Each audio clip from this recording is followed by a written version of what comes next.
On guys, shout out to everybody that's here.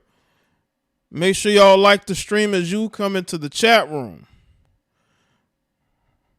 I'm your host, Jay the Black. On this Friday night edition, I know it's later than I want to do these live streams, but I felt like we need to talk. Because this has been on my mind for the last couple of days. Just the exposing of black men in media. They talk a big game, but a lot of them are fraudulent. And I told y'all this years ago that a lot of these black men in media who talk about racism, who talk about white supremacy, they are a bunch of clowns. And they have absolutely no excuse to disrespect Kyrie Irving the way that they have, but for the money. A lot of these people are fake, and I told y'all this. Y'all want to defend Shannon Sharp. Y'all want to defend this guy. All of them are nothing but bozos and clowns. They're not leaders. There's a lot of black activists that are quiet. Where's BLM?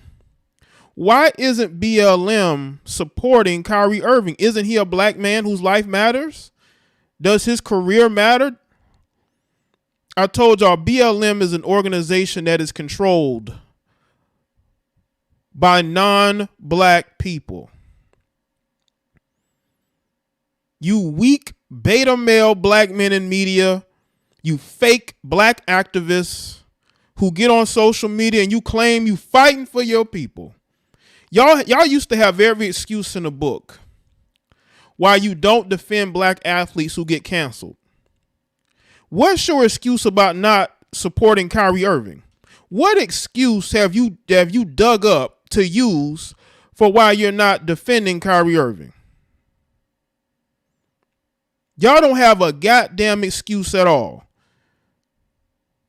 Whenever there's a black player, black athletes, or anybody black that's famous, y'all will find a reason not to support that guy because a lot of you are fake, you're fraudulent, and you're weird. Make sure y'all like the stream, man. Shout out to the moderators and the channel members. Appreciate y'all being here. Listen, the masks have come off all these people. They've exposed who they truly are. Stop going around here caping for these same black men who do nothing but bend the knees every chance they get. Y'all have no excuse not to support Kyrie Irving, none. Where's your black organizations? Where's the NAACP? Where's these black ambulance chasing lawyers at? Where's Al Sharpton and Jesse Jackson? Where's LeBron James?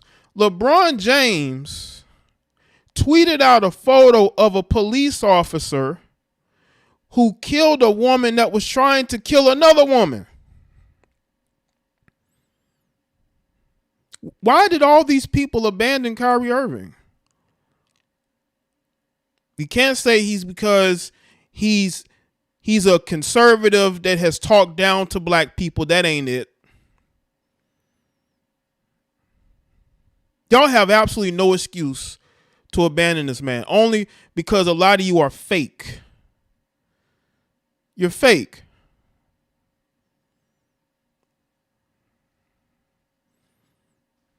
You're fake. Let's see who's here. Shout out to the moderators, channel members, the patrons, the people that support me. I'm going in tonight because this is disgraceful. Absolutely disgraceful. Y'all got all this smoke for everybody else except for the people that are destroying people who look like you. But I'm supposed to believe that y'all care about black people.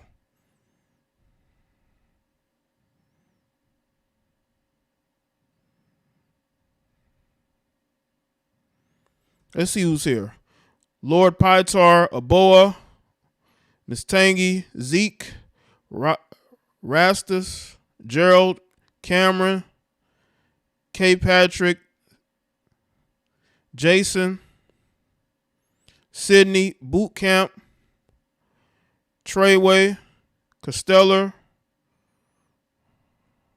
T-Man, Saryitis, Clifton, Crawford, Bryan, Turner, Matt, JD Take Flight, Stephen Brown was good, Big Boss Calvin, Van Bivens, Manani, Ralph G, Darlene Parsons, Life of Bill. Let's see, Matt Blanks. Is it UJM? It's a Just Jazz has Parkinson's. Jameer after high school. Duran, Saliva, Mark, Ivan was good. Make sure y'all like the stream. Shout out to Zeke with the super chat. So they would have supported Kyrie had he said something anti-black. Yeah, probably so. Because it's easy to go at other black people. Unless you're a conservative. Now, if you're a conservative, they're going to come at you. A shout out to a boy. This stuff has me disgusted. Only highlights just how weak many of these tough-talking pro-blacks are. Or they're very weak. And I've been calling it out for years. And y'all thought that I was just hating. Y'all thought that I didn't care about black people because I called out your fake leaders. All these people are fake. They're clowns. They're buffoons. And that's why I have zero respect for them. I don't know how y'all can follow and respect these people. I don't. And you know what? I'm going to tell you the reason why.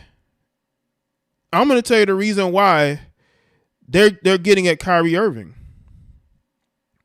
And why they're upset at Kyrie Irving. They're upset at Kyrie Irving because Kyrie Irving didn't get the jab.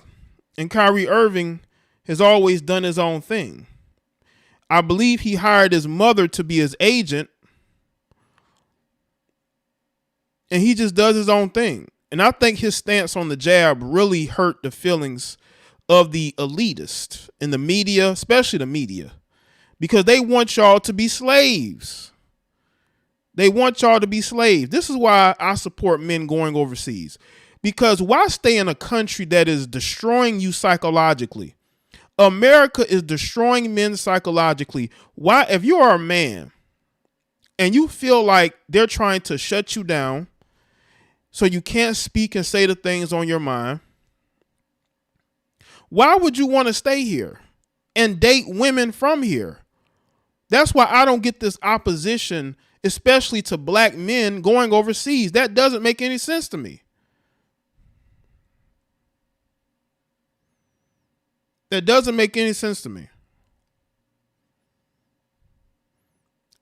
This country is going down the drain.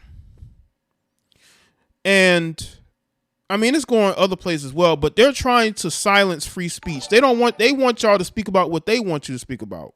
The reporter who accused Kyrie of anti-Semitism, did he watch the documentary? And if he haven't watched the doc, is that considered yellow journalism? Appreciate that. I don't think he watched it at all because it's easy to attack somebody for something that somebody told you to attack him for. Most Jews probably don't even care about that. It's the elitists in media that want black people to go along. That's why I told you sometimes it's better to leave these Western countries because they're starting to stifle free speech. They want you to be slaves, especially black men. Appreciate that, Brighton. Appreciate that. They want us to be slaves. They thought they had us, right? They thought they had black men in their place and they weren't going to cause a fuss. They weren't going to try to change their lives. They were going to continue to be failures and allow their women to lead them. But what they forgot is that there were a group of men that said, hell no, I'm not going to be controlled. I'm not going to be contained. And let me say this about Nike. I haven't bought a pair of Nikes since I was in high school. I don't wear Nikes. I don't wear Jordans. I don't support that company. And I was way ahead of my time with that. I was way ahead of my time in regards to Nikes. Well, hold on, I'll take that back. I think I wore New Balance. Let's see. Balances and some. I might have worn some Nike shoes in my early 20s. But I don't buy their products. And the more I've learned about Nike, the less I wanted to purchase anything Nike.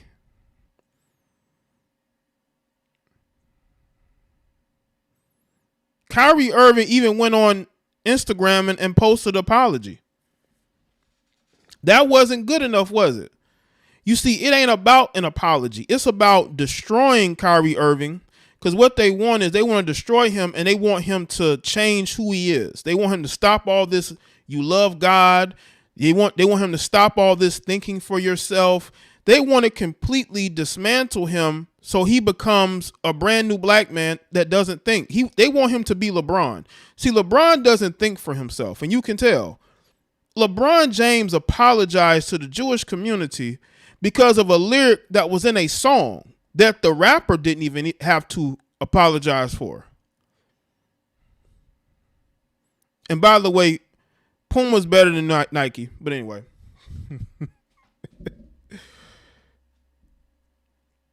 And I just think that they want him to be just like LeBron.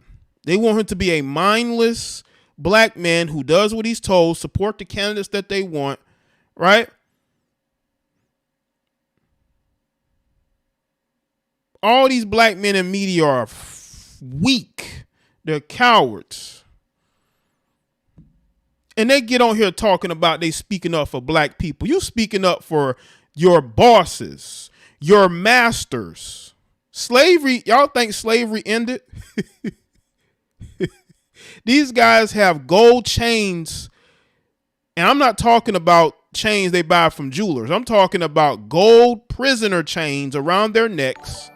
And they do what they're told. These Negroes are weak. Hey Jay, keep it up. Great work, bro. Enjoying the show. Thank you, Azriel, first of his name. Appreciate that, man. Make sure y'all like the stream, too. We're going to get into what Umar Johnson had to say, but y'all know I got to speak about this Kyrie Irving stuff. I have to rant.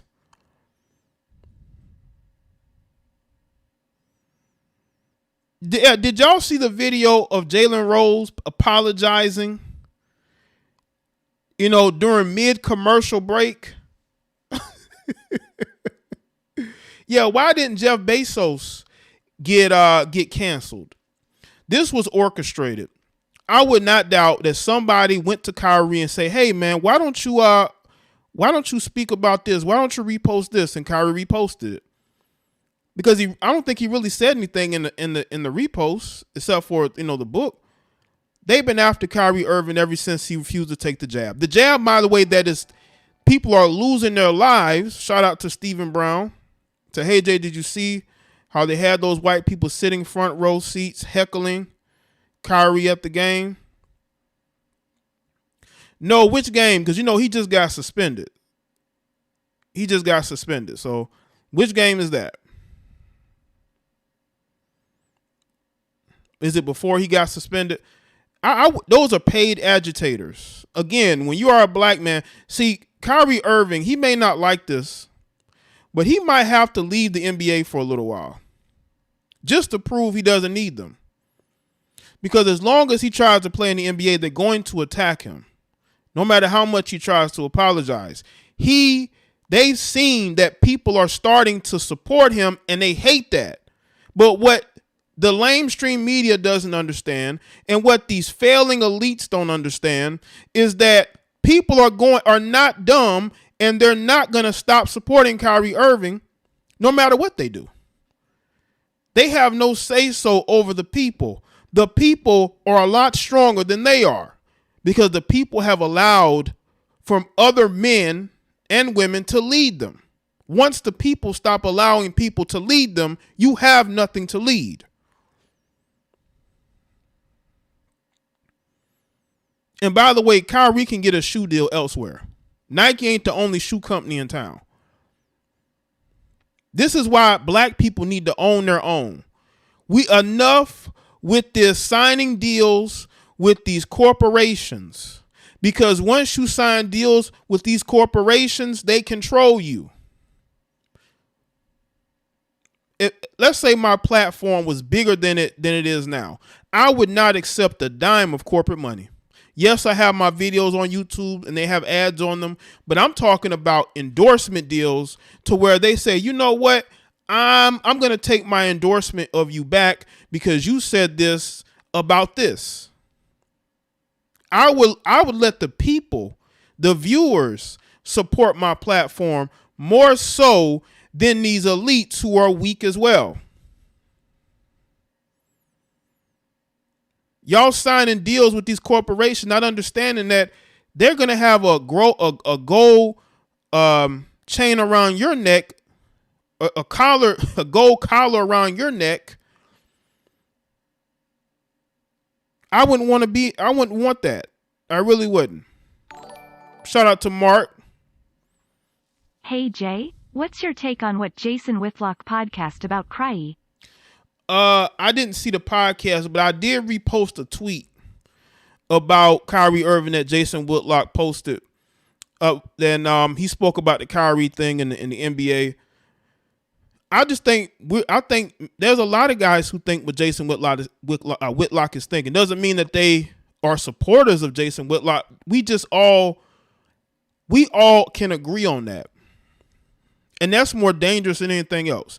And by the way, the NBA has been failing ever since Adam Silver took over. He is no David Stern. He never will be.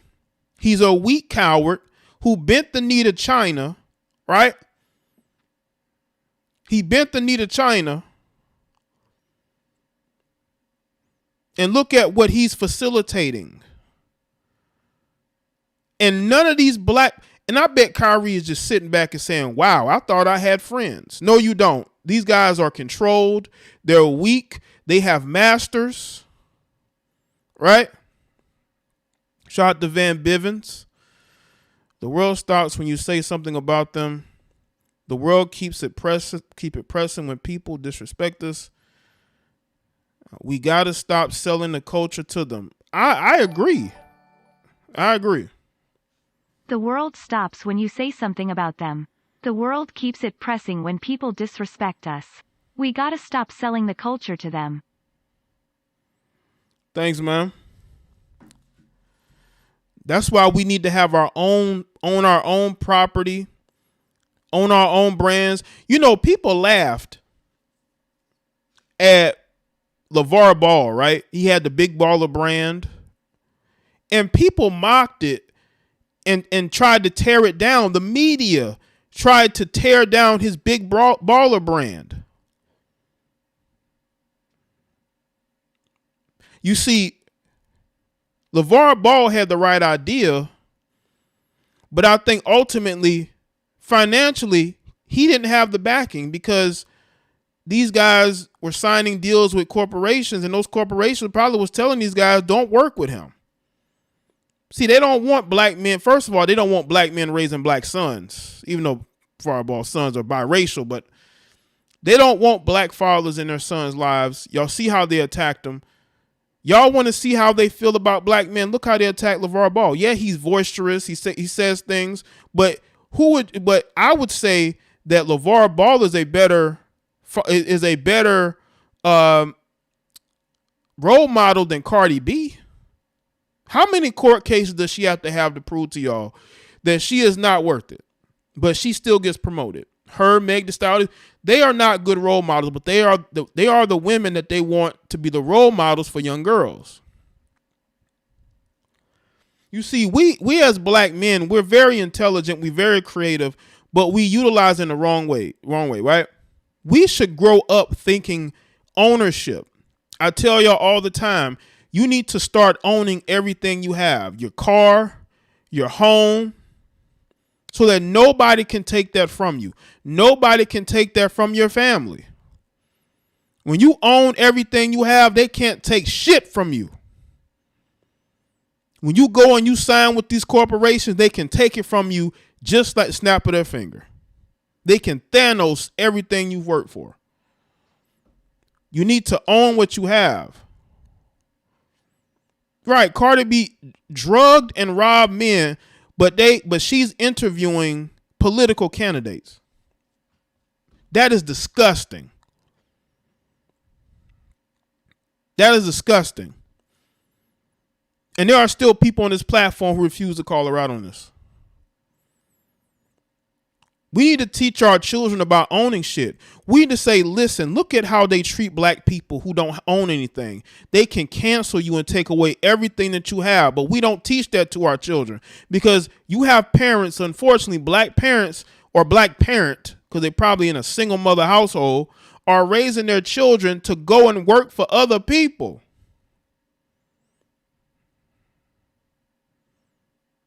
And if black athletes don't look at this and say to themselves, I never want to be that, then you better start owning your shit.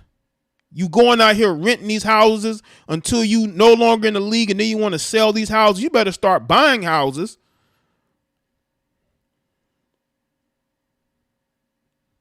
Instead of linking up with Jewish businessmen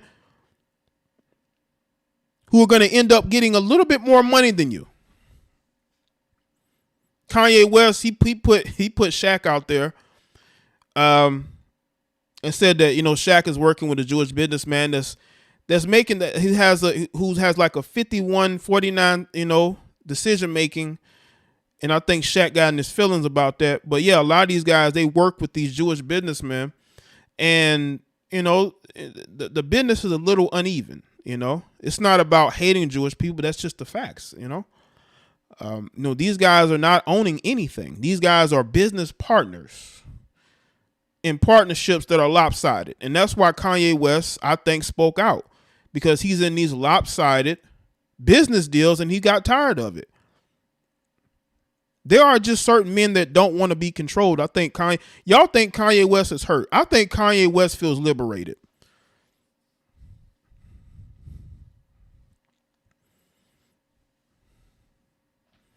I think Kanye West feels liberated. If you look at his tweets, he doesn't seem like a defeated man. He seems like a man that's liberated. He's like, you took all this from me, but guess what? I'm still here and I can still speak and say the things that I want to say.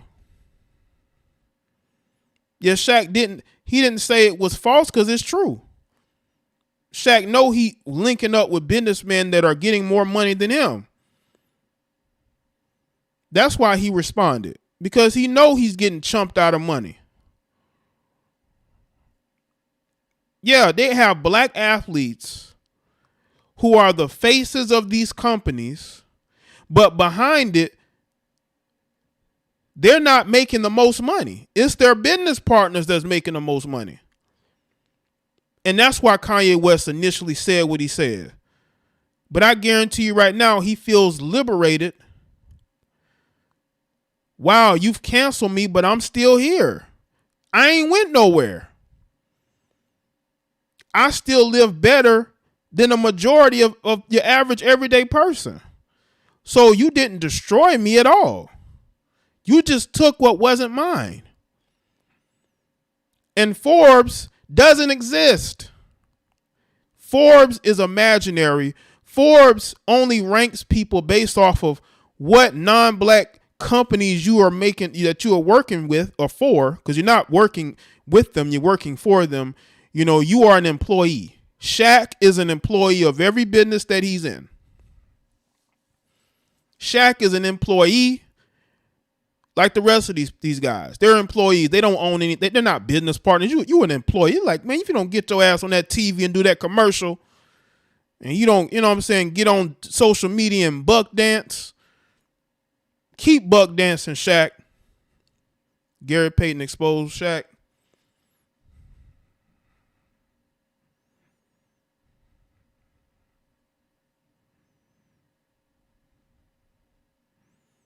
These guys are fake and fraudulent. They're weirdos. They're lames.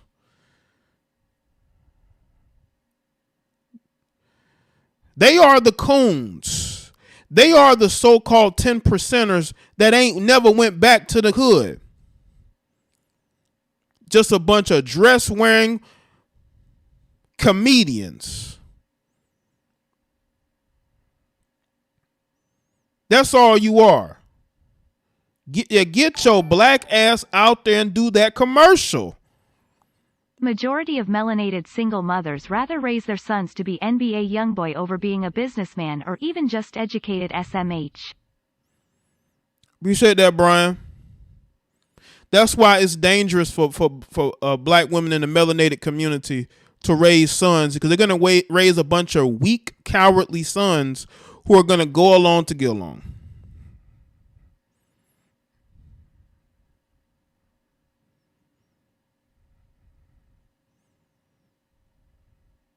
Yeah, he's an employee, K-Leave. Shaq is an employee of Icy Hot and Gold Bond. He don't own, he may seem like he owns a percentage, but it's a small percentage.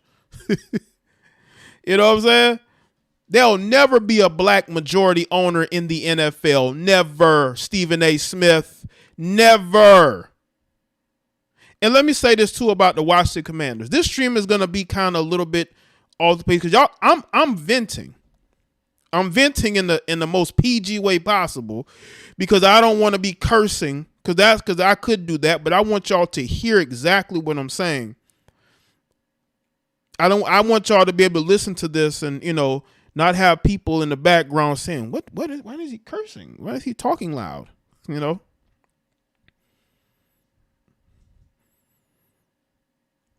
There's a lot of cooning going on out here. Look at the people in the thumbnail. It's a lot of cooning. Hold on.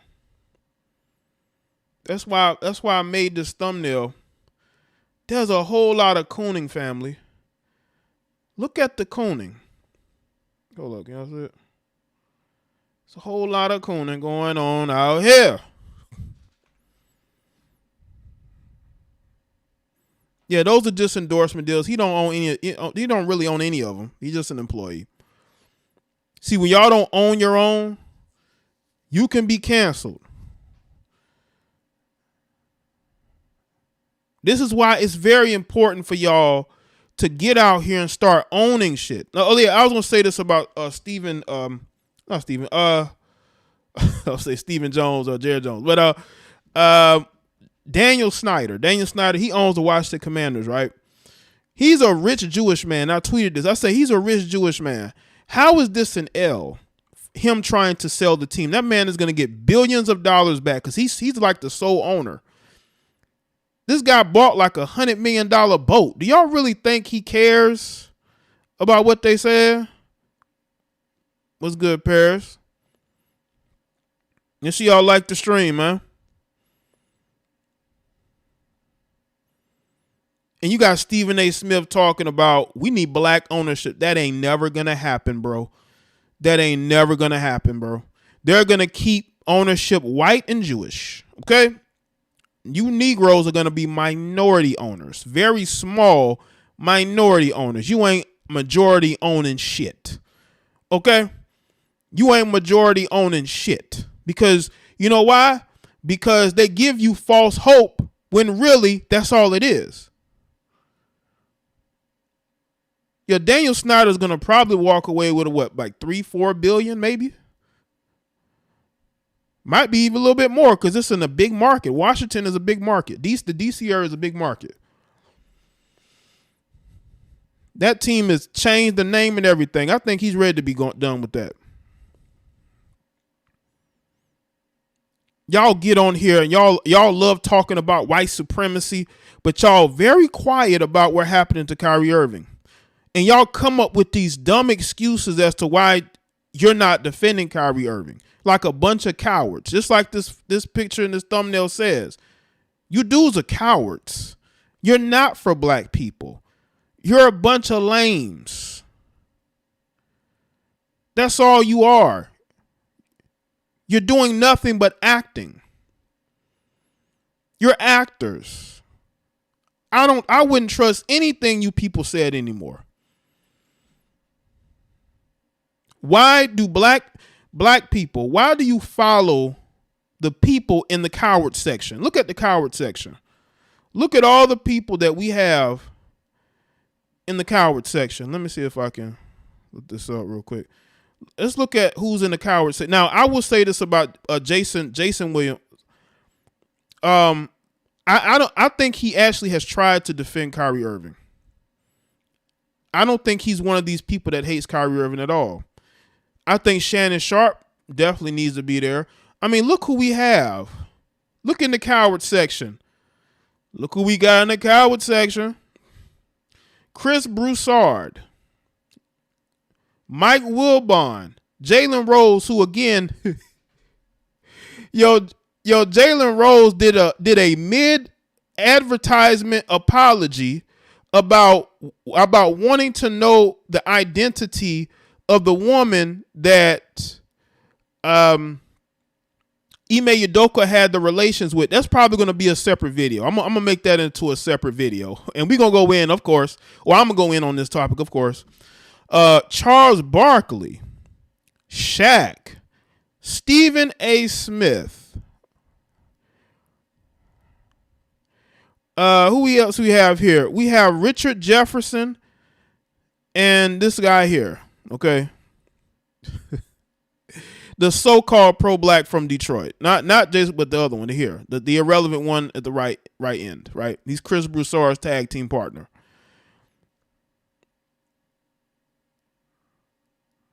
Said, don't forget Candace Parker. Also, Candace Parker spoke out about him too. Oh man, I got a lot of content. To get to, man.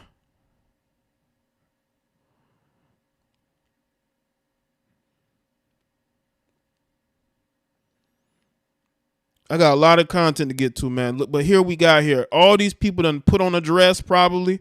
Let's see the people that's put on a dress. Okay? Let's get into the guys that had to put on a dress. They had to go out there and dress like a woman.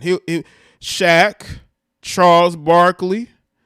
They're gonna put Stephen A. Smith in a dress. He seemed like he want a pay raise. But I bet you what they're gonna tell Stephen A. Smith. If you want that pay raise, brother, you're going to have to put that dress on.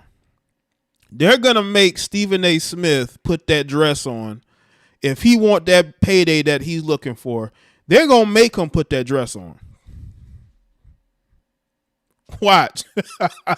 He want a pay raise? Oh, you want more money? Well, I mean, hell, then you're going to have to get in a dress. I mean, he's close to it. I mean, he's actually close to it, man. This man he's a yes man. He's a company man. But if he wants that pay raise, they're gonna end up putting him in a dress. I could be wrong. I hope I'm wrong. I don't want to see none of these black men out here in dresses when they don't really have to be. But I could totally see it happening.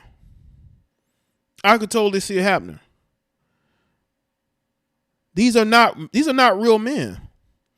Real men stand on principle. Don't mean you're going to get canceled.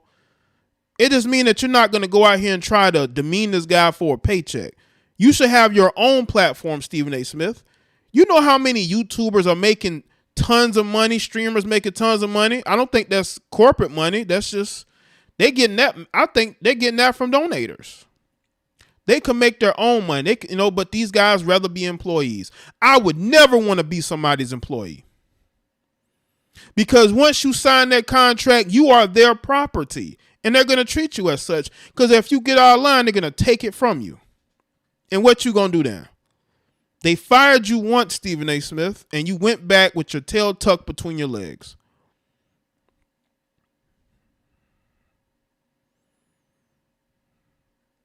These are cowards. These are not leaders. So how can they get on TV and try to talk down to anybody? You are failures. Look at the amount of failing that these guys are doing, man. There's no leaders here. Yeah, you got YouTubers who make millions every month. They make millions of dollars every month. There are YouTubers who make more money than Stephen A. Smith. That's a fact.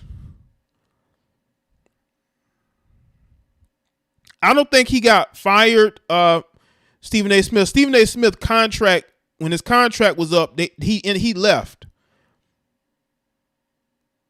He left. I don't think they renewed his contract. He left. Because that was when he did the Stephen A. Smith show and that failed.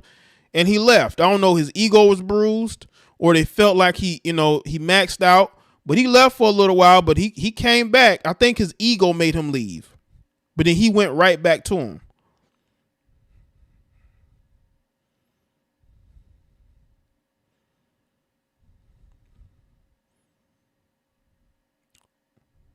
But I wouldn't be surprised if they let him go. Because that guy had an ego back then. I heard Stephen A. Smith had an ego back in the early to mid 2000s before he ended up leaving.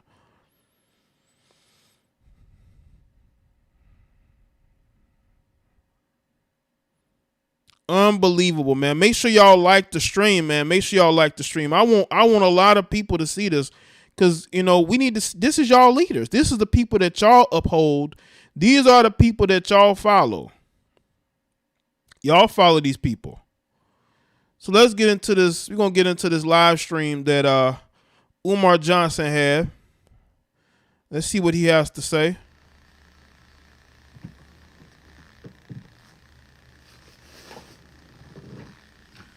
Peace and Pan-Africanism, peace and Pan-Africanism, peace and Pan-Africanism, peace and Pan-Africanism, peace and Pan-Africanism, peace and Pan-Africanism. This is your big brother King Kong Consciousness, Dr. Umar Ifa Tunde, Intercontinental Ifa Tunde, Notorious RBG, most relevant, most requested, most revolutionary black scholar in the world.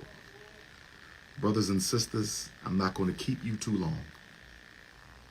I'm not going to keep you too long this Friday afternoon, because I know you have things to do and I have things to do. So I'm not going to belabor the issue, but I do want to offer some brief remarks on this Kyrie Irving controversy. I want to offer some brief remarks on this Kyrie Irving controversy. And then I'm going to go in deeper on www.drumar.tv. So I guess he has his own platform. Shout out to is it okay, do you pronounce your name, is it Michael or Michelle? I appreciate it. Say, for we are the original Jews, so we can't be anti-Semitic. Appreciate that. Yeah, they don't want it to be known that melanated people are Jews as well. They want to make it seem like only European or Eurasians or Middle Easterners are Jews, when that's not the case. I'm going to go in deeper on www.drumar.tv. So if you're not subscribed, make sure you go and subscribe to www.drumar.tv. www.drumar.tv. This is just the introduction. This is just the appetizer. I'm going to give you the meal on drumar.tv. This is just the drinks and the salad and the hors d'oeuvres, but I'm going to give you the meal and the dessert on www.drumar.tv. So here's what I want to say.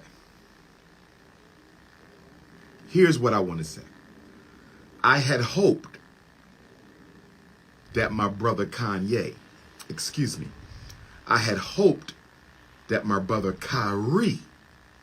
could have held out for another week or so. I was hoping that Kyrie Irving could have held out another week or so.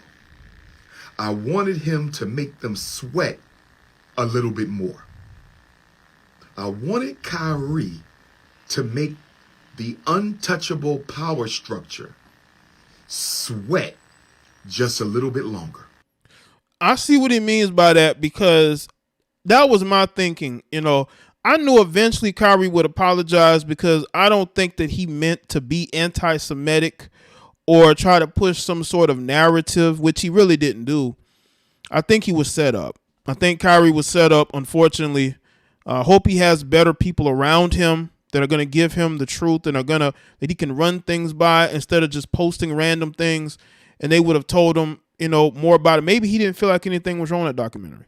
But when you're an athlete and you are a celebrity who's under a microscope like Kyrie is constantly, people are going to use anything that they can to bring you down.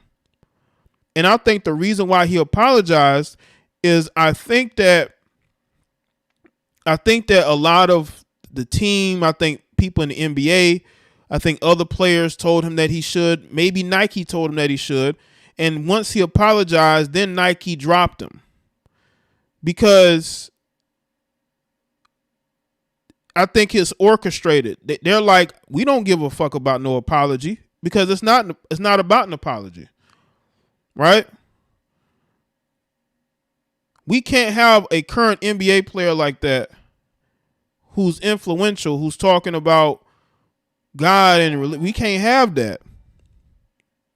Every hood has a pastor like Umar who scams all the old folks out tithes and has a rotation full of desperate single mothers. Appreciate that, Brian Turner. But it doesn't take away from him, speaking on this situation, because he's one of the only few, I would say, prominent black men who is not going at Kyrie Irving. So I would say he has more. I would say he, in this regard, I have more respect for him than a lot of these other guys.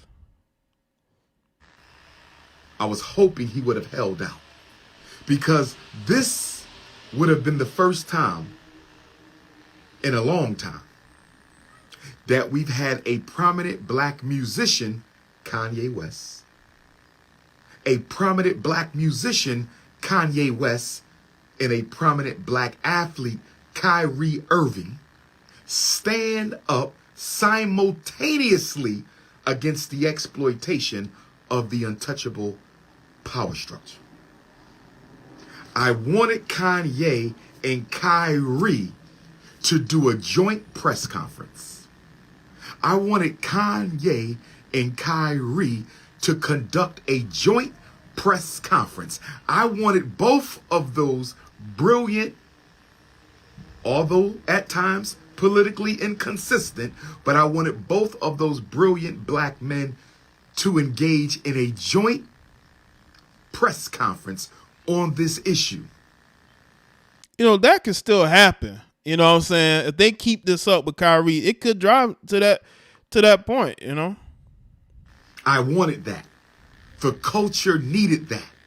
The community required that. I wish he could have held a little longer.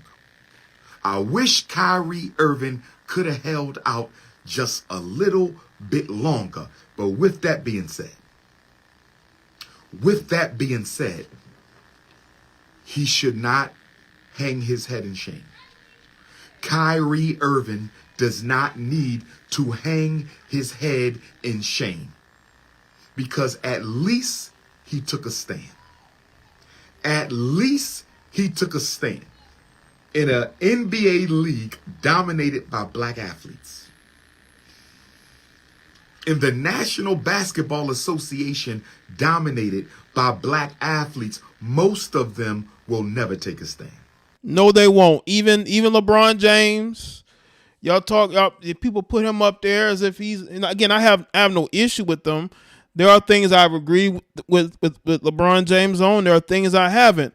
But the fact that, this guy is supposed to be a leader in the NBA, he ain't said nothing.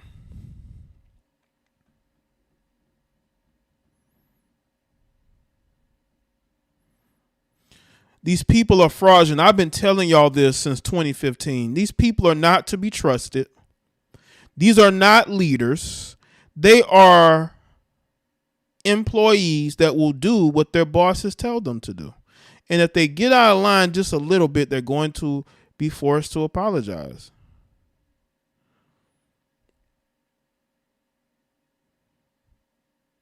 And in my opinion, Kyrie Irving has done everything he could to clear up any type of anti-Semitism, but that's not what I really hope, because Kyrie's in the last year of his deal. I really hope he either retires and goes away for a while. I would say a year or so, because they're going to want him back eventually, because the guy's too talented, right? And he leaves on his own terms. You never want to be that guy that does anything you can to stick it out, right? That tries to stay longer than you need to stay. If you need to go into a bit of an exile for your mental health, you need to do it.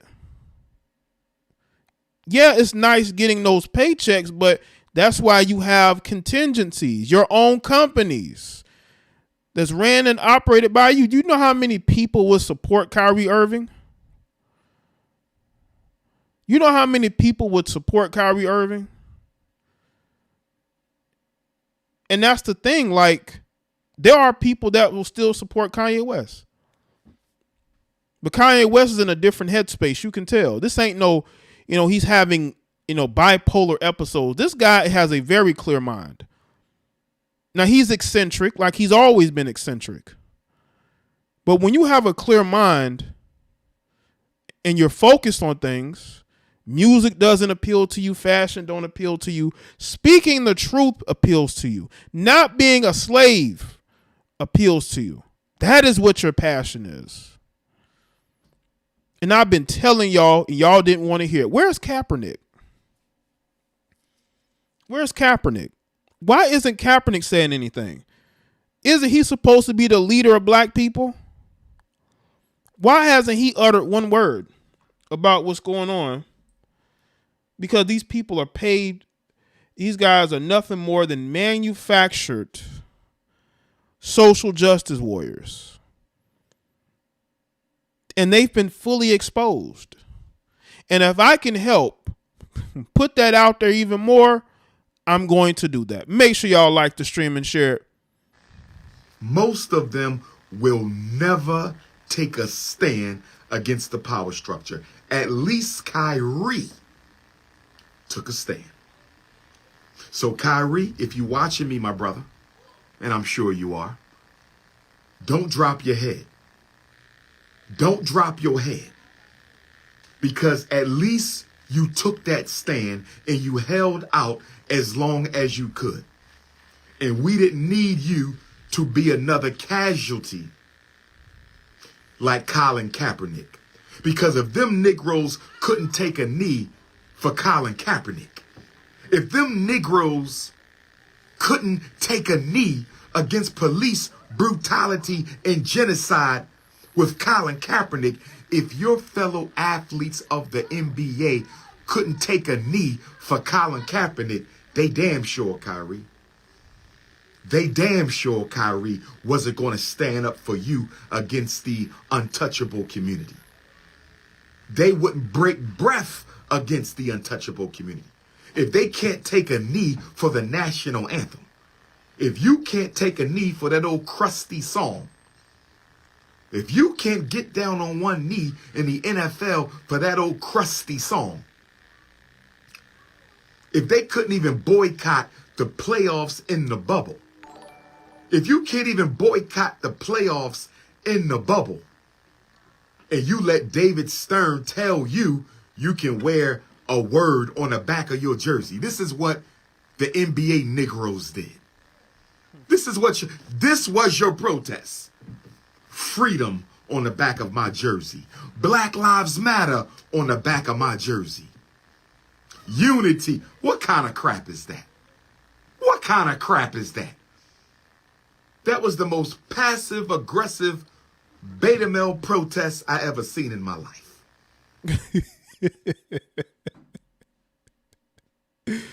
Them protests don't work, man. They don't. That's why I don't get why you got all these people who are quick to talk about we need to march and rally. Words on the back of jerseys. They love to talk about how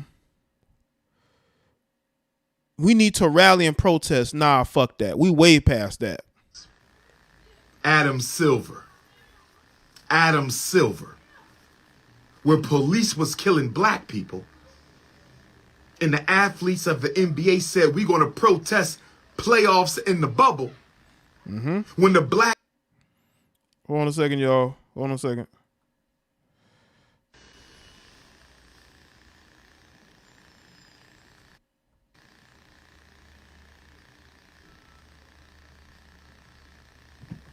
I think you having some technical issues. Peace and Pan-Africanism, peace and Pan-Africanism. Oh, man. Peace and Pan... Okay, I think I got to get back to where it was. Hold on a second. It's done this before. Let me see if I can find where I was. in the national basketball brutality and genocide beta male protests I ever seen in my life. Okay, here we go. Words on the back of jerseys. Adam Silver. Adam Silver. Uh-huh. Where police was killing black people, and the athletes of the NBA said, we're going to protest playoffs in the bubble. Mm-hmm. When the black athletes 2 years ago in the bubble was going to protest police violence by not playing in the bubble, Adam Silver had a heart attack. You damn near had a heart attack, Adam Silver. Yep. And you... Oh, man. Not again. Hold on, people. Hold on, people. I'm trying to put these links in. Hold on.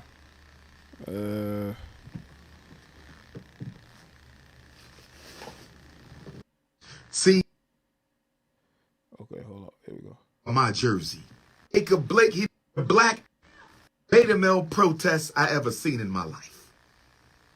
Words on the back of jerseys. Adam Silver. Hold on. Hold on. Adam Silver. Where police was killing black people, and the athletes of the NBA. Yeah, I had the video had started automatically when I took it off screen in the background. But yeah. Said, make sure y'all like this stream though. We're going to protest playoffs in the bubble. When the black athletes 2 years ago in the bubble. And by the way, Instagram videos do that. When you take it off screen, it's going to go all the way back to zero. So. Was going to protest police violence by not playing in the bubble. Adam Silver had a heart attack. You damn near had a heart attack, Adam Silver. And you told them that you'll let them put some words on their jerseys. And y'all going to paint Black Lives Matter on the side of the basketball court. I want y'all to compare what Adam Silver let us do in the bubble 2 years ago, where the Milwaukee Bucks players wanted to protest the NBA playoffs in the bubble. The Milwaukee Bucks stood up and said, nah, they just killed this brother in Milwaukee. Kenosha, Jacob Blake, he didn't die. Oh, you did, Sonny? Okay. All right. They paralyzed him. Peace and love to the Jacob Blake family. He gets shot and paralyzed, so the Milwaukee Bucks say, nah, we not playing. We protesting the bubble. Adam Silver says, nah, we gonna let you put words on the back of your jerseys, and y'all went for that. And LeBron James is part of the reason y'all went for that, because LeBron James was more interested in getting a bubble ring. Facts. Mr. Activism, LeBron James, who ain't done no activism yet, he Fact. wanted a ring. And so they made y'all sit down for LeBron James to get a fourth ring. LeBron wanted that ring, family. LeBron was like, we ain't doing none of that. Athletes today have no principles like the men back then. Bill Russell, Jim Brown, and Muhammad Ali. Right. Appreciate that, Dark Man. That's because they knew. See, athletes back then knew that if we came together, they can't stop all of us. So those athletes knew about togetherness, because a lot of those athletes grew up in two-parent households. They had two parents that came from a close-knit community, and they knew the power in numbers. That's why all of those guys got together, because they knew that it was strength in numbers. You see, athletes today only care about themselves. They come from single-parent households like LeBron James. They're raised to be selfish and about themselves and about their mama. They don't care about no community unless it's going to get them likes and shares. Likes, comments, retweets, reposts. That's all they care about. But those athletes back then had fathers, strong fathers. They had strong families. They had a strong community. We ain't got that. And it's very clear to see that. Y'all can sit up here and blame YouTubers all you want to, but the black community was in shambles long before there was a YouTube, before there was an internet. It was in shambles. Shout out to Mellow Skinty. Appreciate that, man. What's going on? Been a while. I caught your live. Keep doing you, G. Appreciate that. Shout out to everybody that's here live. You know what I'm saying? Maybe you've caught a live stream, because I don't stream that much. You know, that's probably why y'all not catching me. You know, But I appreciate you being here. Made y'all sit down for LeBron James to get a fourth ring. And then they sent Michael Jordan in to make sure LeBron James would stay in his lane. They sent Barack Obama and Michael Jordan in to have a conversation with LeBron James. And the two biggest Negro male sellouts in American history, Barack Obama and Michael Jordan, the two biggest Negro male sellouts in American history, Michael Jordan and Barack Obama. I do agree. Barack Obama is never been for black people. Barack Obama is about his own political career and about making money. You see, Barack Obama is a businessman. He's a businessman. He's made all these deals to make himself money. He's been about himself always, right? Now, with Michael Jordan, it's a little complex because Michael has always been non-political. But I do think over the last couple of years, Michael has tried to be more giving to causes like, I believe, BLM and all these other, like he's tried more to be more of what they want him to be. But the one thing Michael still hasn't really done that I've seen is support political candidates openly. I don't think Michael Jordan has really done that. I don't think he's really done that. I don't think he's really supported anybody openly politically. He's not on social media tweeting about this and about that. But Michael's always been non-political. But, you know, Michael Jordan also cares about making money. And we should ask Michael Jordan, who owns the majority of the Jordan brand? Who owns the majority of the Jordan brand, sir? The two biggest Negro sellouts in American history, Barack Obama and Michael Jordan, go have a conversation with LeBron James. And LeBron James says they told him to keep playing basketball. Mr. Activism with a school full of white women in Akron. Yeah, that ain't his school, man. Like, he's the face of it. Other people run that school. That school is funded by others.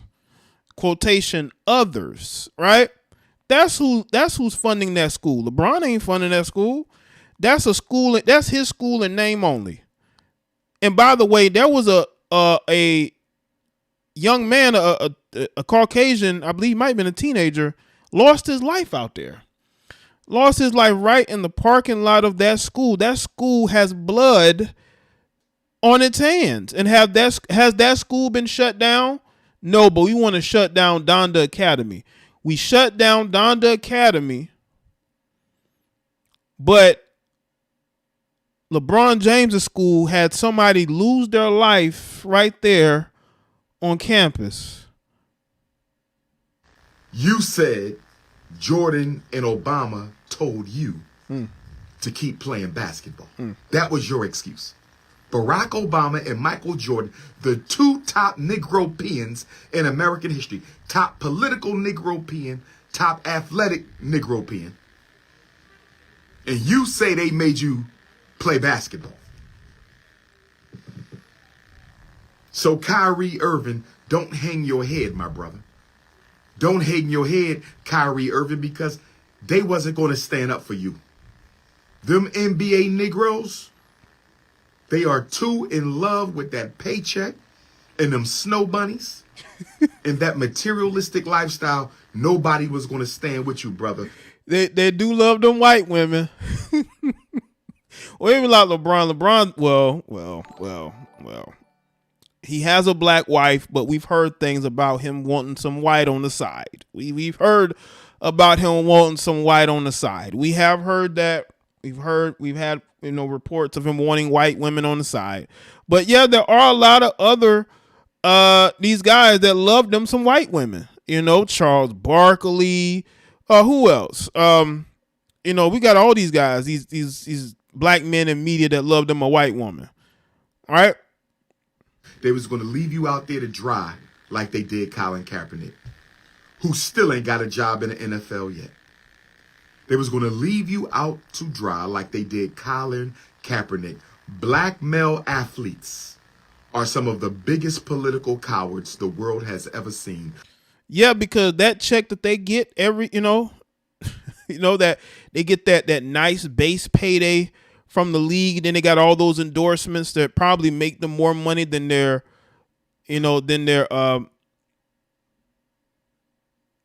Black than what they make. Hold on a second. Than what they make on the court, right? Like, they're willing to do anything. This is why I tell y'all, don't be political. That's why I think what Kanye West did was calculated. Y'all can't tell me it's not. I mean, Kanye had so much to lose, and he's not a dummy. But he said what he said anyway. Now, he didn't disrespect anybody. He just, said a little truth. And I know he understood that truth may cost him. He didn't think it would cost him this much. But that's why I say, these guys, these athletes get that nice base payday, and they get those endorsements. Then they get those white women. So, yeah. Black male athletes are some of the biggest political cowards the world has ever seen. Black male athletes are some of the biggest political cowards the world has ever seen.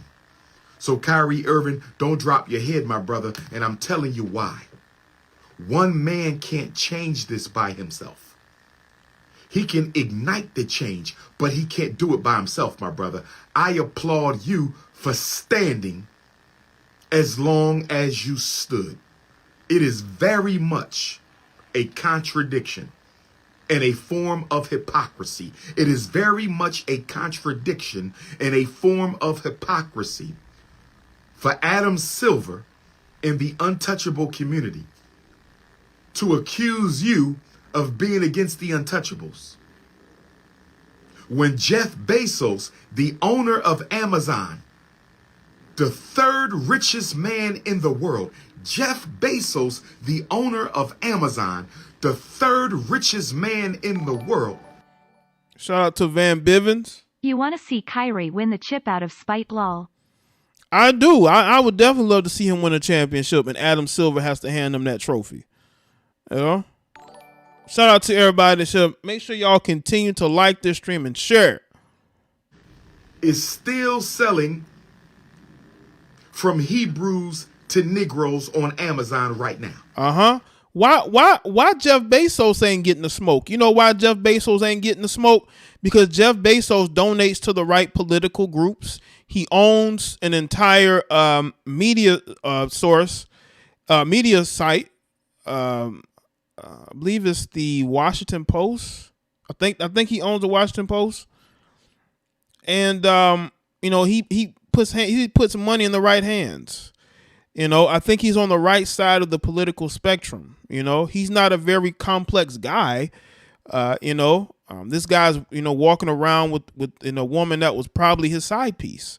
You know what I'm saying? Flaunting her around like she's the prize. So I don't think he's a very complex man. And of course they're not going to blame him for that. They're going to blame Kyrie for that because it was set up. Kyrie was set up. Kyrie was set up with that video. Because as soon as he posts that video, that's when all this shit happened. Amazon is the largest online selling platform in the world. Amazon is the largest virtual market in the world. So somebody got to help me understand. Why wasn't $139 billion Jeff Bezos, why wasn't he accused of being against the untouchable? Somebody help me out. Why wasn't the owner of Amazon, the third richest man in the world, Jeff Bezos, the largest online selling platform in the world, why was he not accused of being against the untouchables? Why did Jeff Bezos get a pass? Why did the owner of Amazon get a pass? Common Sense TV says, oddly enough, the NBA has a streaming deal with Amazon, at least in Brazil. So they're business partners. But the media though, you have the lamestream failing media that is creating these narratives outside the NBA. I think Amazon has deals with a lot of different companies. It's a huge. You can't really cancel Amazon. The best they did was, AOC helped keep Amazon from building a plant in New York, I believe.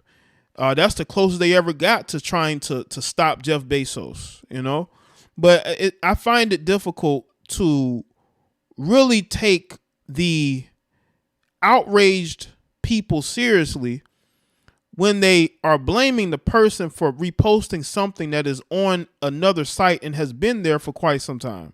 It's like when your spouse cheats and you get upset with the person they cheated with who don't even know you more so than your spouse.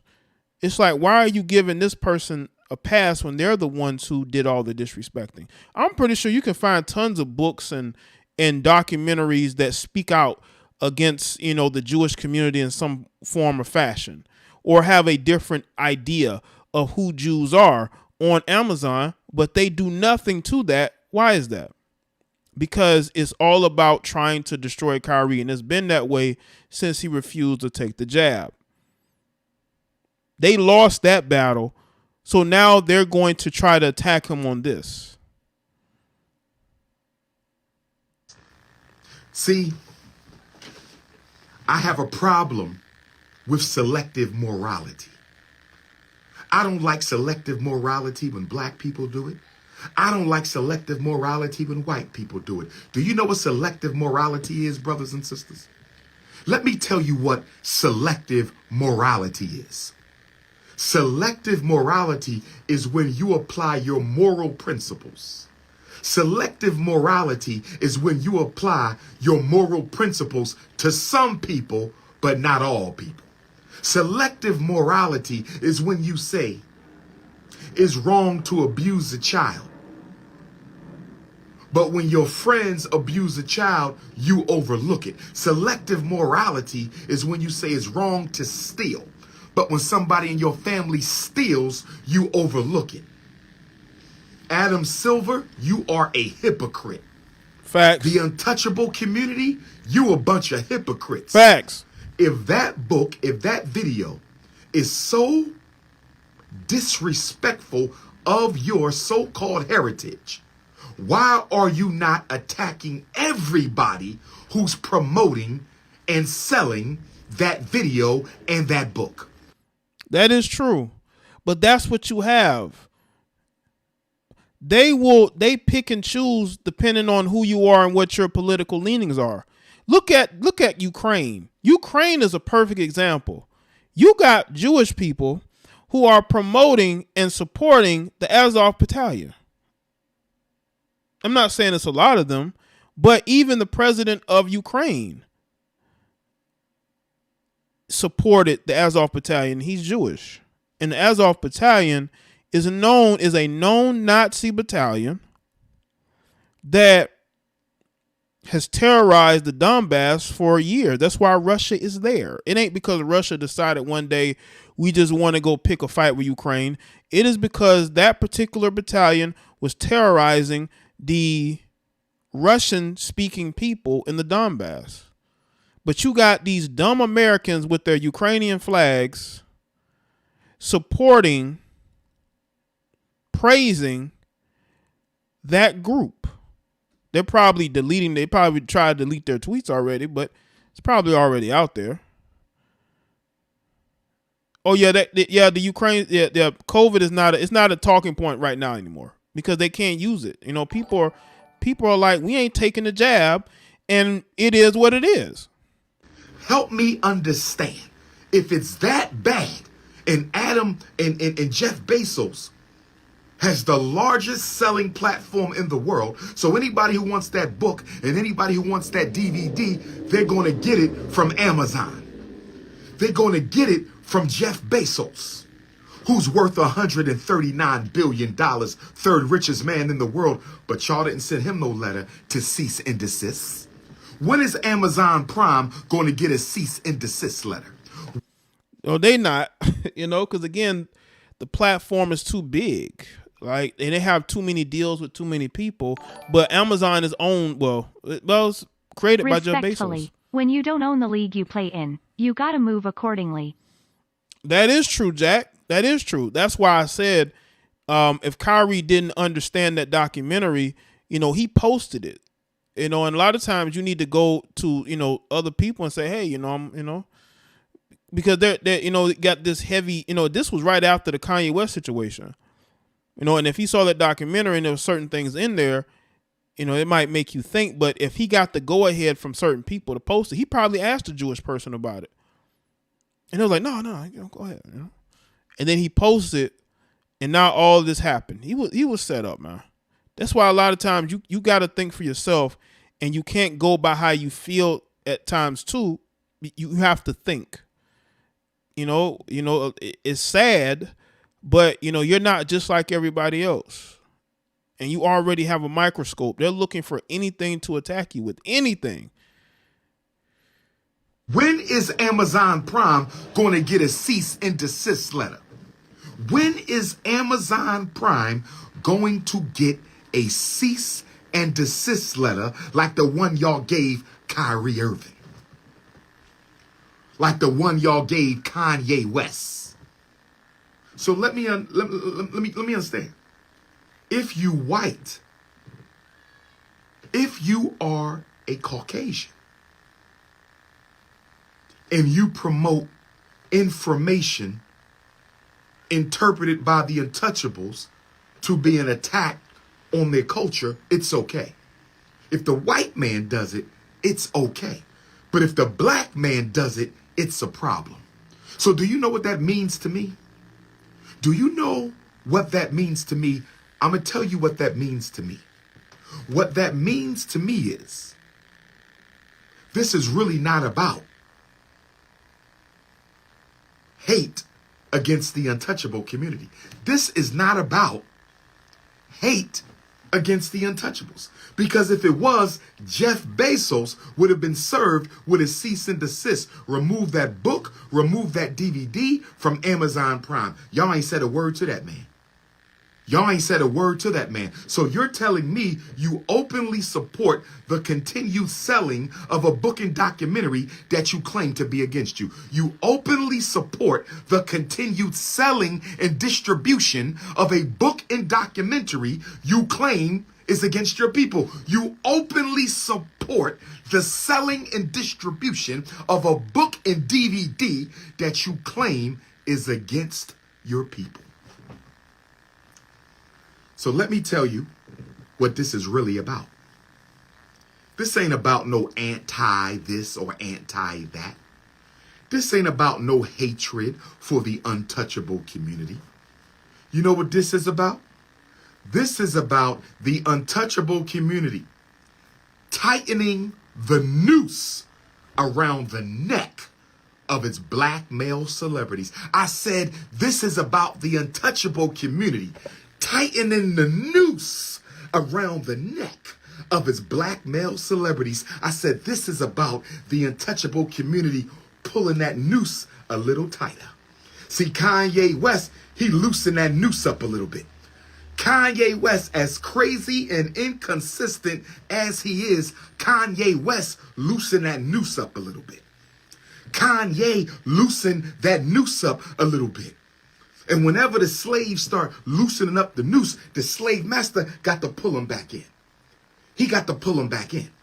Because after all, the untouchable community has made a large portion of their wealth off the exploitation of black entertainers and athletes. Yes, they have. Look at the rap. Look at rap. 300 Entertainment, Leor Cohen, right? Look at the degenerate music. The degenerate music. Look at what is on TV. Look at what's in commercials. You got Megan Thee Stallion twerking on She-Hulk, right? They make money off our degeneracy. The type of rappers that they promote. That is why there's a such thing out there as prison. High school to prison pipeline, a school to prison pipeline, something like that.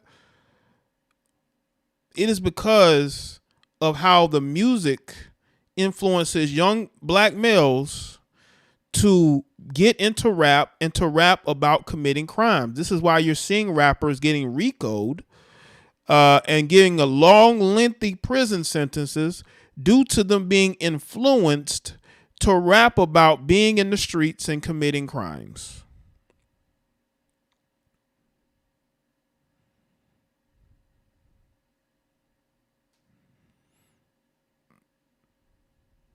Let me say it again. Oh, let me say it again.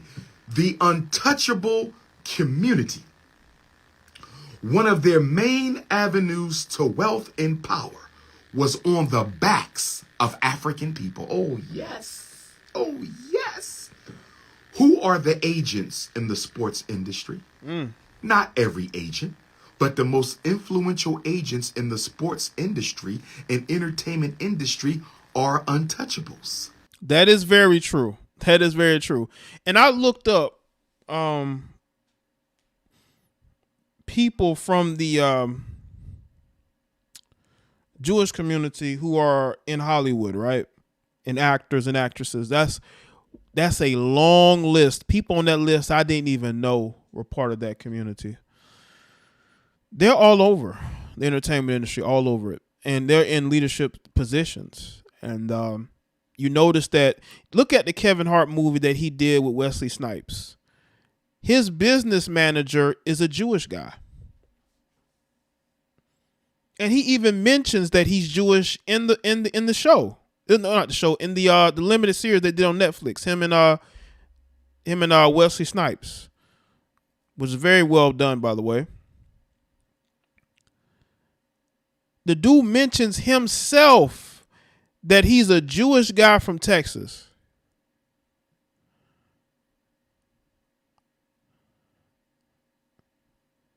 No, I ain't got time to do all that, David. He mentioned it himself. So they want you to know more and more that the people who are handling the affairs of black people in entertainment are Jewish guys. They mention it themselves, you know. Nobody's asking them. They're putting it out there. They're putting out who they are. The major agents are untouchables. Oh, yes. How many owners of the NBA teams are untouchables? How many owners of the NFL teams are untouchables? You only have two real music companies left. You only have two real music companies left, and the CEO of both of them are members of the untouchables. The untouchables, according to Russell Simmons' words, according to Russell Simmons himself, Russell said, Snow Bunny Russell Simmons. Michael Rappaport always been Seuss to me. Unamused forever. Yeah, appreciate that, Van Bivens. I've told y'all that guy has been a clown for the longest. Michael Rappaport is a guy that tries to be the hip, cool, non-black guy, right? He marries a black woman. He is a sucker for black culture. He's also a sucker. And I have not been a fan of his. And anytime I can criticize, he tried to expose KD. The guy is a complete loser. I mean, what does he do for a living again?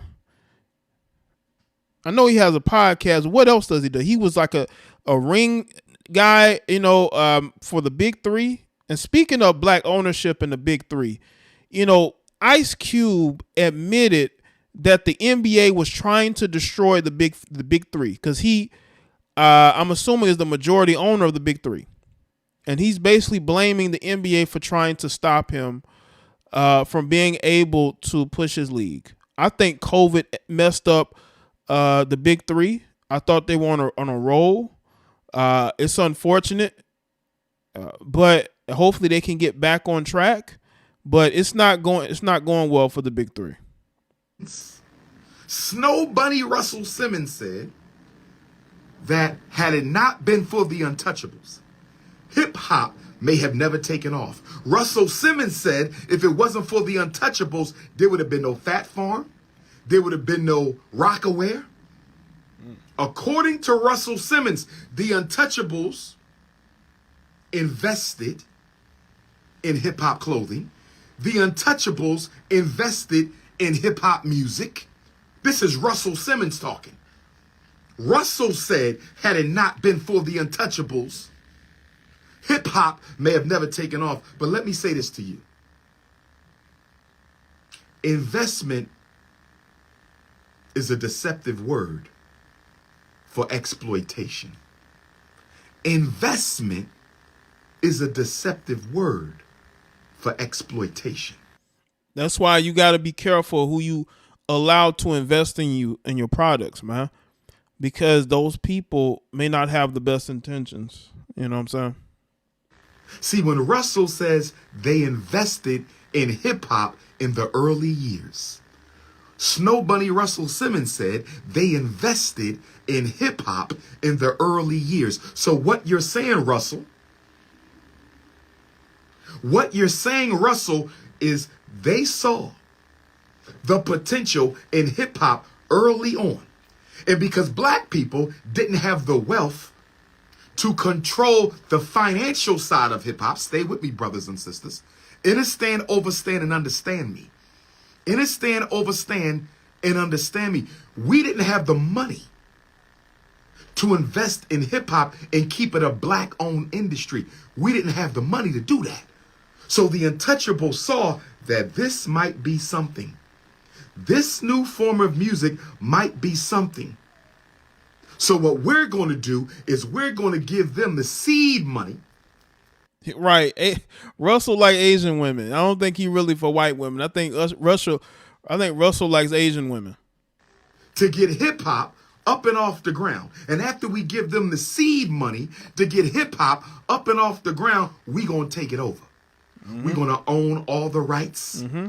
All the contracts, the publishing, the performing, the 360 deals, and on the backs of gangster rap. On the backs of gangster rap, the untouchable community has been exploiting black musicians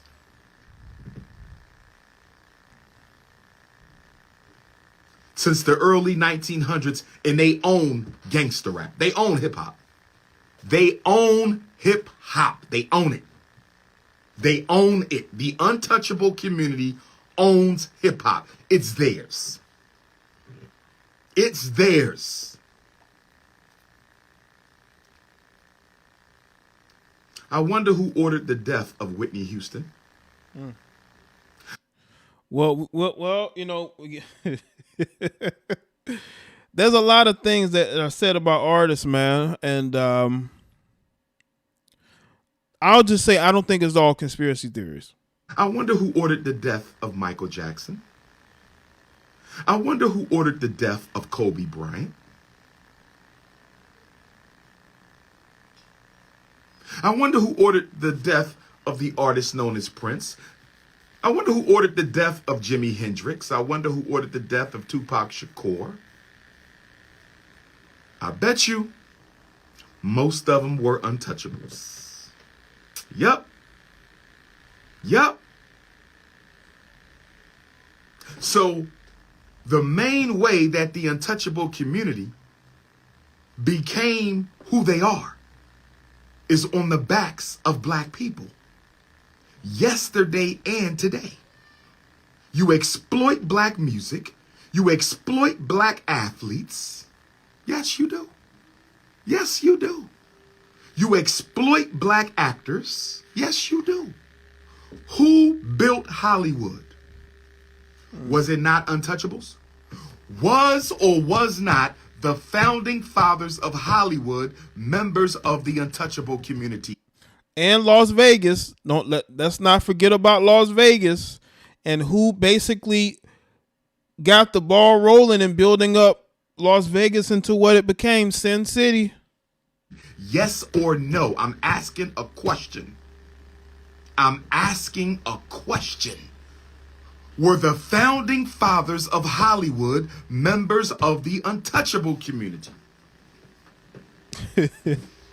John Carter says, I wonder who ordered a conscious stripper. Yeah, what's been going on with the conscious stripper? Is she still around?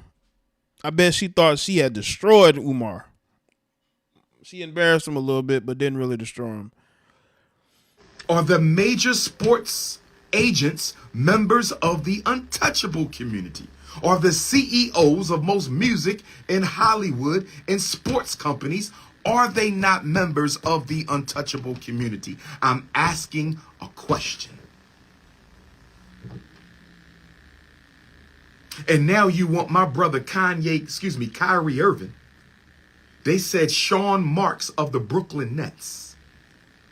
Sean Marks of the Brooklyn Nets.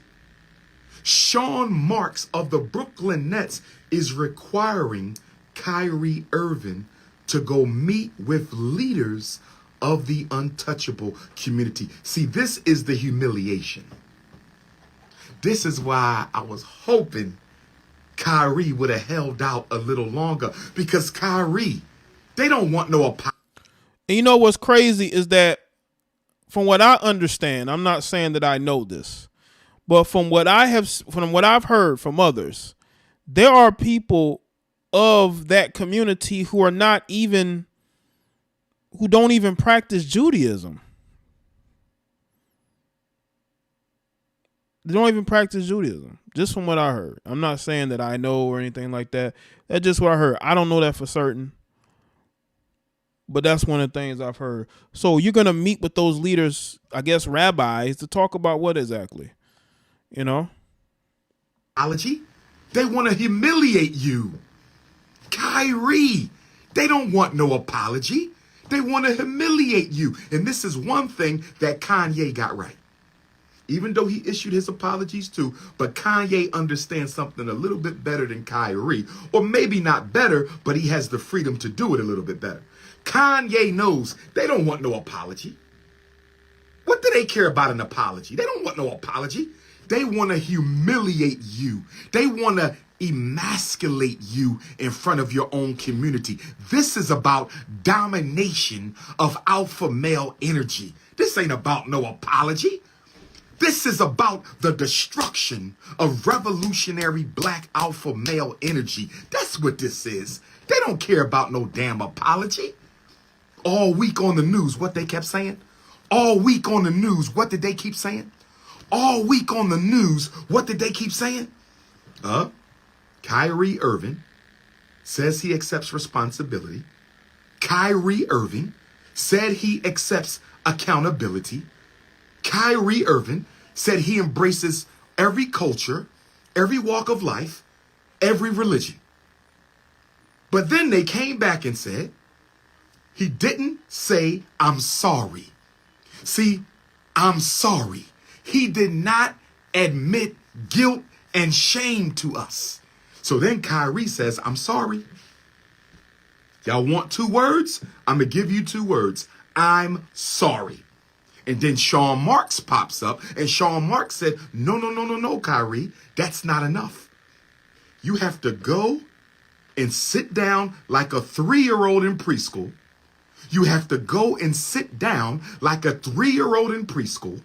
You have to go and sit down like a 3-year-old in preschool and get lectured by leaders of the untouchable community. You have to let them teach you about their culture like you don't already know who they are and where they come from. So now Kyrie Irving has to go sit in the timeout chair. 30-year-old Kyrie got to act like a 3-year-old toddler now. 30-year-old Kyrie got to act like a 3-year-old toddler now. 30-year-old Kyrie has to act like a 3-year-old toddler now. He has to go sit down in the timeout chair and let the leaders of the untouchable community who've been exploited. Right. 3-time Umar. 3 times. His people since they got to this country, who've been exploiting his people since they got to this country. He got to act like he did them wrong and let them educate him. See, this is the humiliation. This is the humiliation. They don't want apologies. They want to emasculate you. Cut your damn nuts off. That's what this is about. We're going to embarrass you. What did Willie Lynch say?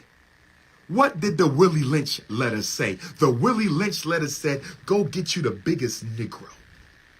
Get the meanest, toughest buck you can find on the plantation.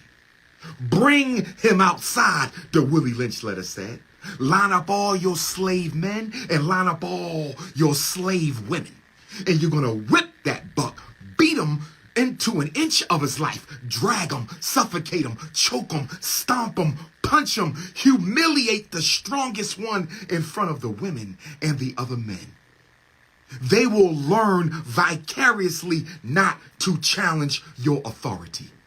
And then after you have humiliated the biggest buck, the strongest buck, you then tar and feather that buck. You tie one leg to one horse going in one direction, and you tie another leg to another horse going in the other direction. And you beat both horses so they run in opposite directions and tear that buck's body in half. You have effectively destroyed the black men's confidence in that brother. You have effectively destroyed the black woman's trust in that black man. The black woman will never look to him again for protection. And she will be so afraid that her son will grow up and make the same mistake and end up the same way that she will raise her son to be a wimp. The slave woman will raise her son to be a coward. Yeah, I will say, people have said the Will Lynch letter is fake. I'm letting it ride out. Y'all can have your disagreements with it if you want to, but this is his live stream I'm listening to. So I can't pick and choose what he's saying. You know. The slave woman will raise her son to be a beta male. The slave woman will raise her son. Now, I will say this, though. Is there any difference to what's going on with Kanye West and Kyrie Irving to what he's saying about the Will Lynch letter and how these athletes are being disrespected publicly like this? In front of everybody. They want Kyrie to apologize in front of everybody. I guess they wanted him to do it on TV. He didn't do it on TV. He did on IG. And that's what they're upset about, I think. If he would have apologized on TV, I don't think we'd see all this outrage to the point to where it is.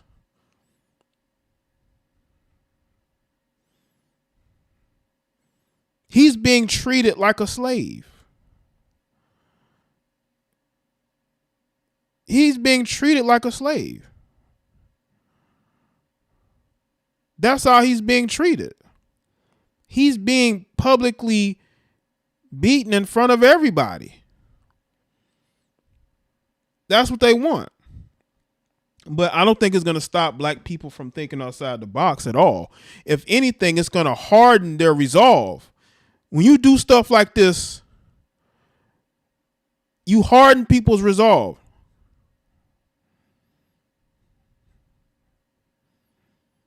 That's all it's going to do.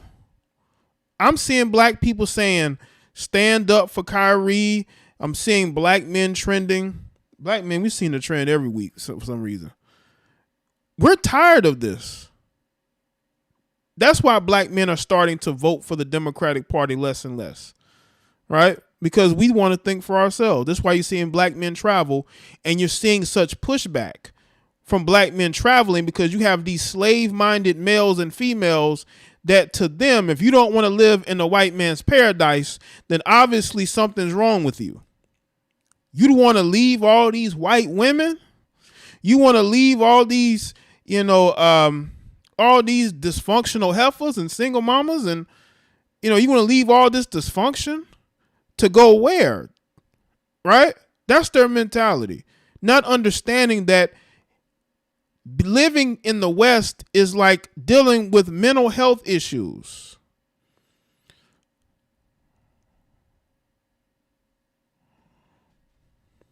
To never challenge or question white power again. Kyrie, this is not about a misunderstanding. This is about, who do you think you are, Negro?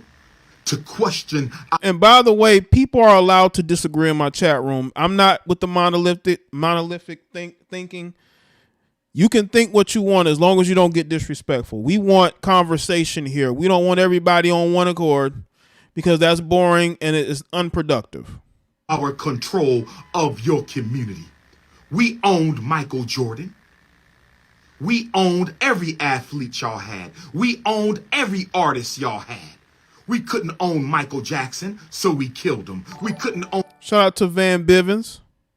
Don't forget, gotta force him to go to the museum. Oh yeah, got to go to the Holocaust Museum as well. You have to make Jewish people feel like, you're not trying to think differently. My only problem with Umar is that he criticizes black men so much but doesn't do to women enough. Right. When it comes to dating interracially. Some things I agree with Umar, some I don't. And that's the thing, Achilles. I said that at the start of the stream that I disagree with Umar on things. We're different. We're different opposed to how, I would deal with black issues and him. I feel like black women should be criticized. Black men as well. I'm saying refuses, but he doesn't feel black women should get criticized as much as they are, or as much as they should. He criticized black men, but in this situation, his criticism of black men is well warranted. I don't give a shit what he talks about outside of this. Because there are things I agree on, there are things I disagree on. We're going to put our foot on the necks of these weak black men in media. And that's where me and Umar Johnson agree. Own Prince, so we killed him. We couldn't own Jimi Hendrix, so we killed him. What you want to be about, Kyrie? Don't you ever question us. We the chosen ones, chosen by the devil to own Negroes. They say they the chosen people, chosen by the devil to rule over black people who don't know themselves perpetually. That's what this is. Understand, overstand, understand. Understand, overstand, understand. So now they're going to make Kyrie do a Nick Cannon. They're going to make Kyrie do a Nick Cannon. They damn near made my brother Nick Cannon get a PhD in untouchable studies. Nick Cannon had to damn near get a PhD in untouchable studies before he could go back. I think he had a rabbi on his podcast. Like, he had to do a lot of... he had to do a lot of dancing, man. They made Nick Cannon do a lot of dancing, man. I'm telling you, man. That's why I don't want to be no fucking celebrity. Why would I want to be in a world where if I just say the slightest thing wrong, they want to destroy my life? Like, nah. To wilding out. Shout out to Nick Cannon. Shout out to Nick. They made Nick get a PhD. They put Whoopi Goldberg in the timeout chair.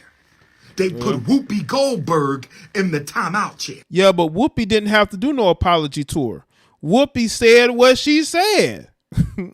But did Whoopi go on an apology tour? No, because Whoopi agrees with their ideologies and she votes for the right people, so she's not a threat. They said, whoa, whoa, whoa, whoa, whoa. You people never speak on our people. You people can never speak on our people. See, I want y'all to understand something. I want y'all to understand and overstand something right now, brothers and sisters. This is an assault on the freedom of speech of unapologetically African alpha males. This is not about Kyrie or Kanye. This is not about Kyrie or Kanye. This is not about Kyrie or Kanye. This is about muzzling the mouth of the black male. This ain't about them. This is about us.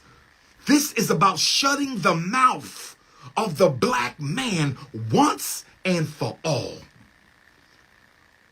Marcus Messiah Garvey said, let me go back. The black man, Muhammad ibn Abdullah, who gave us the religion of Islam, The black man, Muhammad ibn Abdullah, who gave us the religion of Islam. The black man, Muhammad ibn Abdullah, who gave us... You know what, David? I was thinking that too. I'm like, you know what? But I may keep it up because why not? I want people to see this. Maybe if it's up for a few days, I don't know. But I don't think anything, has been in this that one is harmful or hateful to anybody, and two, this is just us speaking on the unfair treatment of another black man. The religion of Islam said the pen is mightier than the sword. Muhammad ibn Abdullah, the father of Islam, said the pen is mightier than the sword.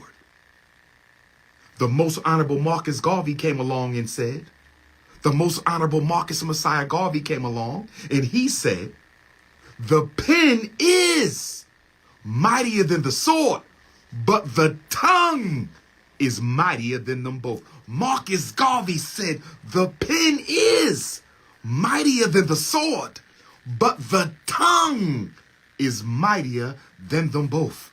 See, the tongue is a very powerful weapon, brothers and sisters. When used appropriately, it can wake up millions.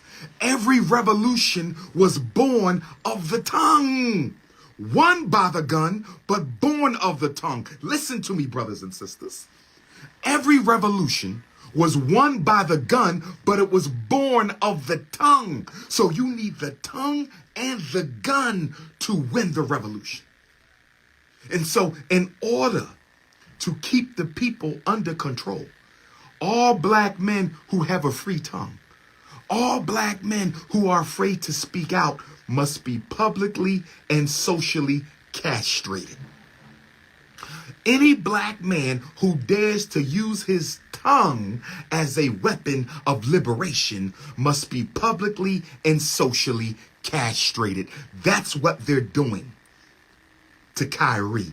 They're trying to do it to Kanye. They did it to Nick Cannon. They did it to so many other black men. They also did it to Mel Gibson as well, even though Mel Gibson said some other things that preceded that as well. When you speak out against, these certain groups, they're going to take everything they can away from you. And,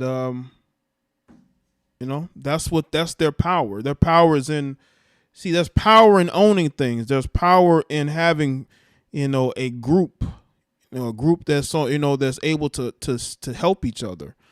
And unfortunately, black people don't have that. We have a defeatist mentality. Some of the people y'all listen to give y'all that defeatist mentality, but you can own shit. You just have to go out there and want it. You have to seek it. You can't wait for somebody to give you opportunities. You can't wait for somebody to come and save you. Nobody's coming to save any of you. They want to take away the freedom of speech.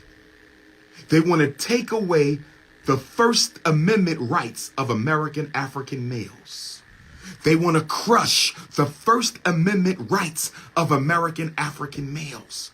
They want to destroy the First Amendment rights of American African males. They want to use Kyrie and Kanye as an example to the rest of us.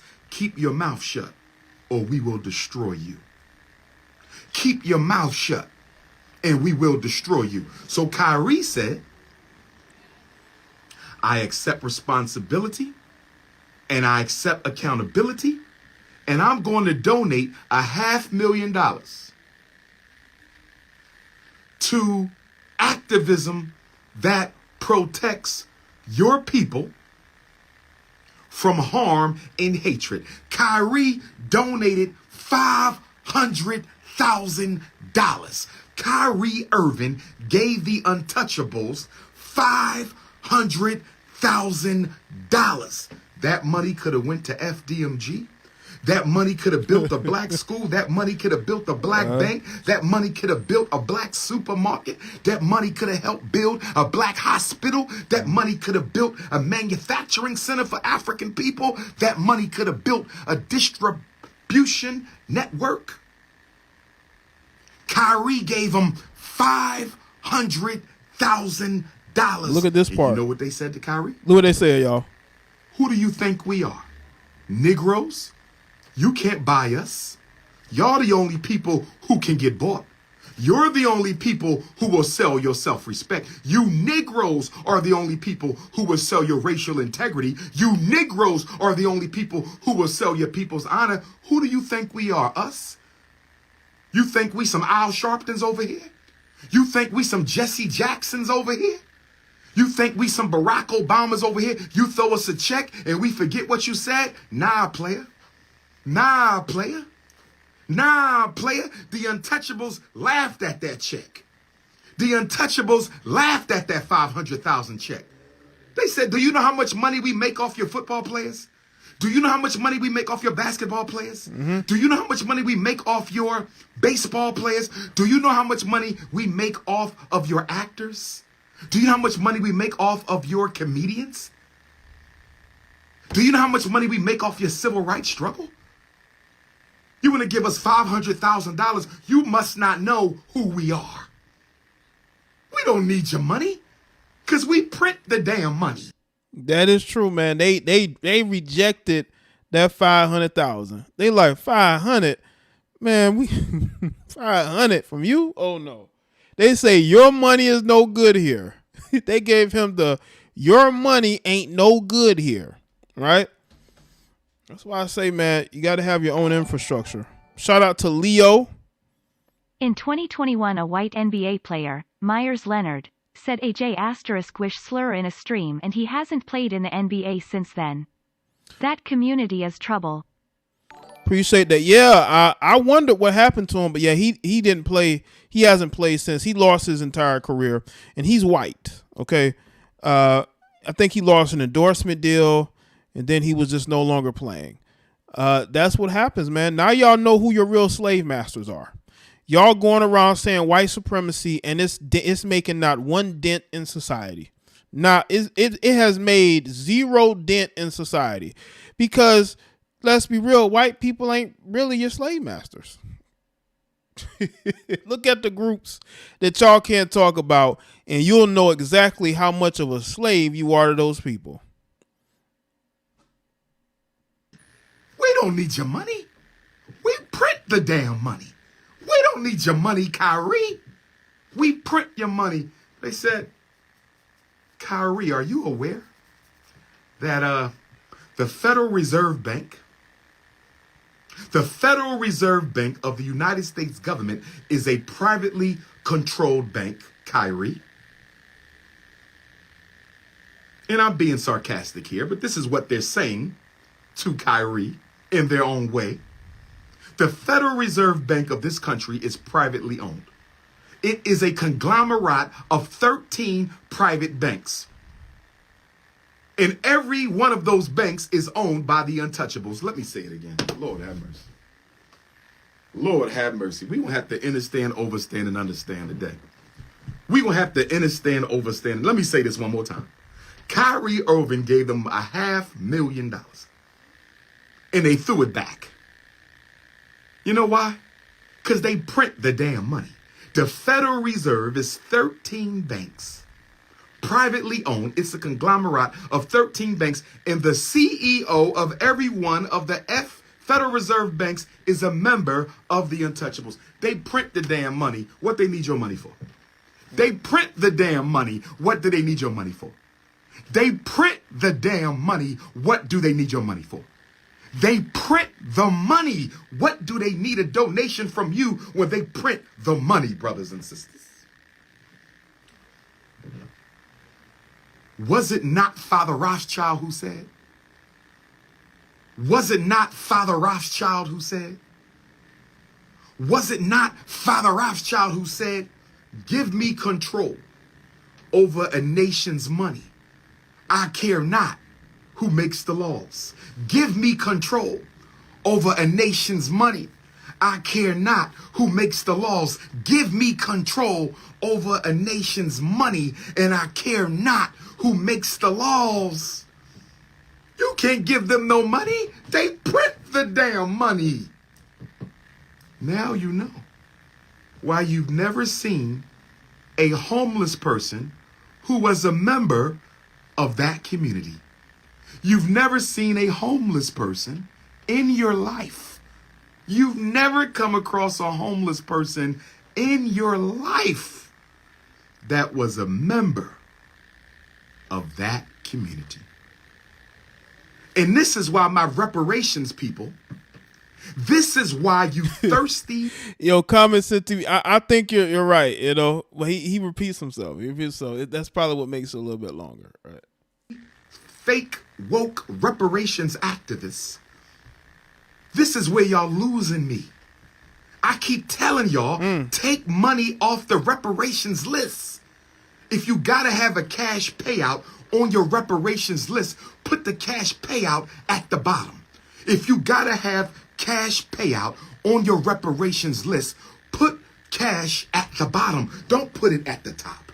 Yeah, that's why, this whole reparations thing, it looks to a lot of people like a cash grab. You're not really asking for anything except money. We need more than that, man. An entire infrastructure needs to be built.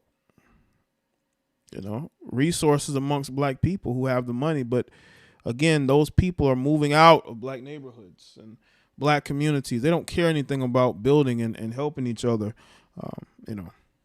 Don't put a cash payout at the top of your reparations list. Now you know why.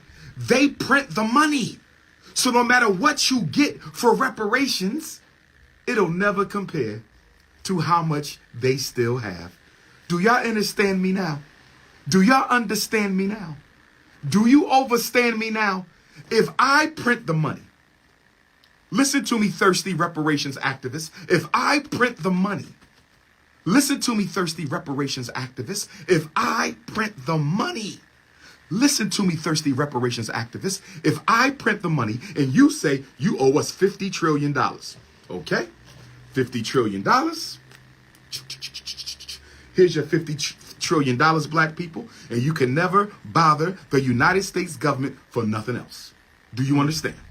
You can never bother the government for no laws, no concessions, no police brutality, no jobs, no welfare. You're done with us. 50 trillion, and sign this disclaimer that America owes you nothing else.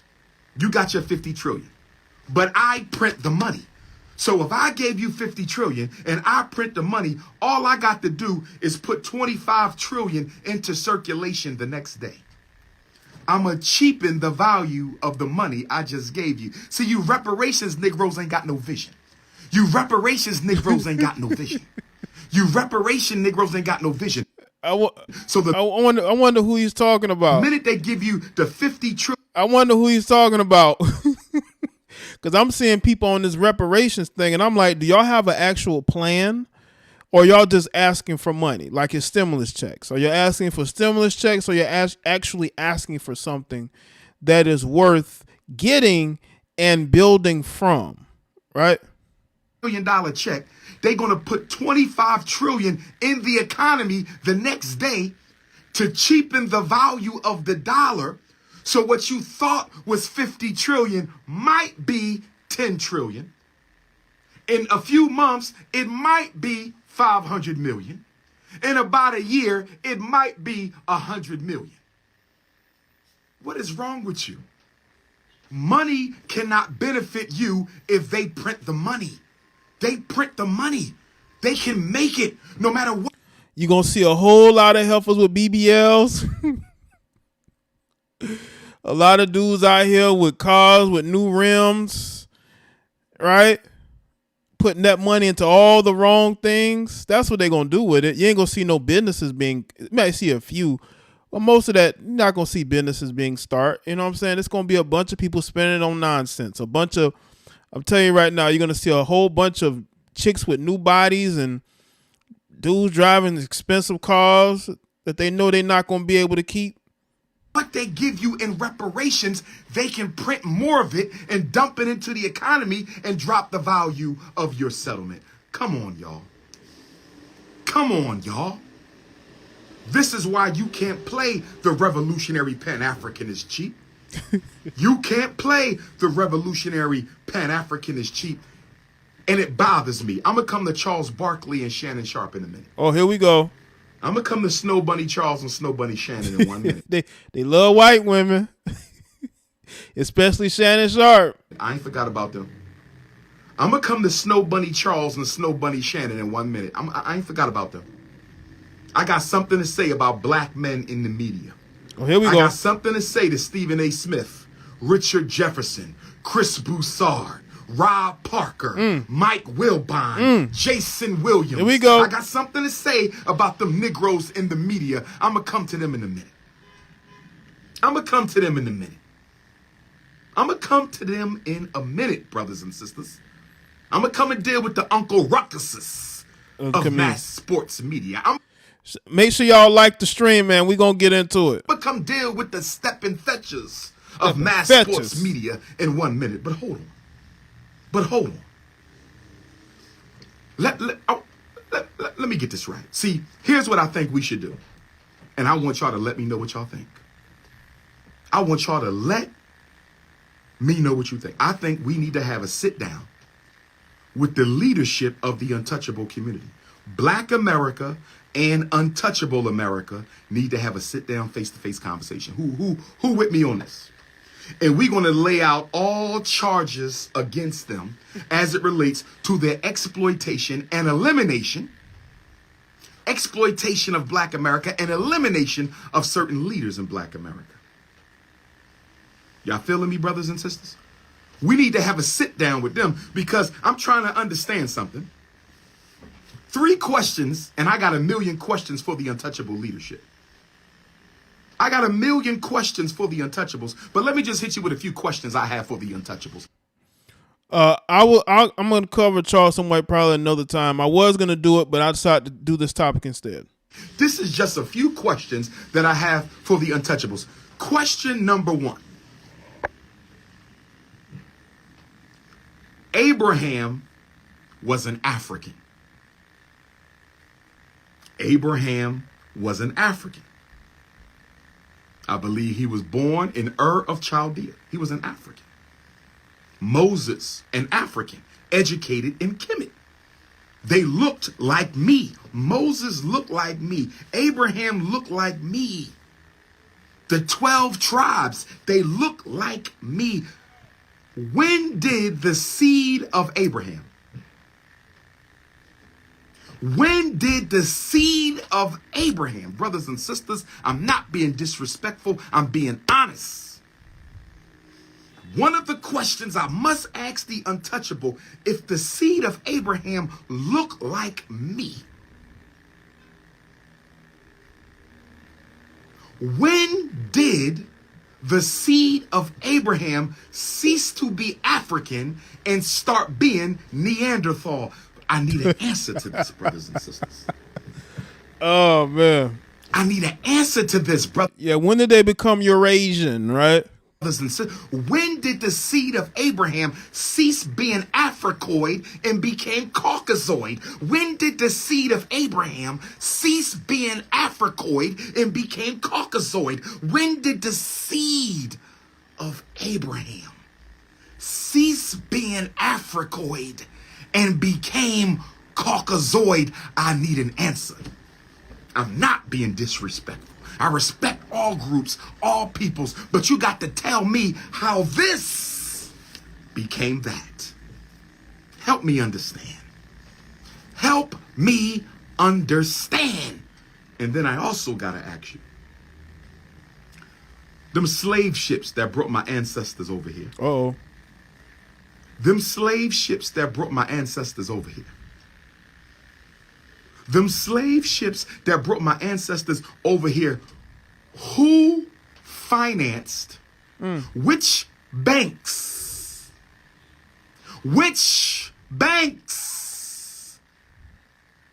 Which banks financed the building of the slave ships? Which banks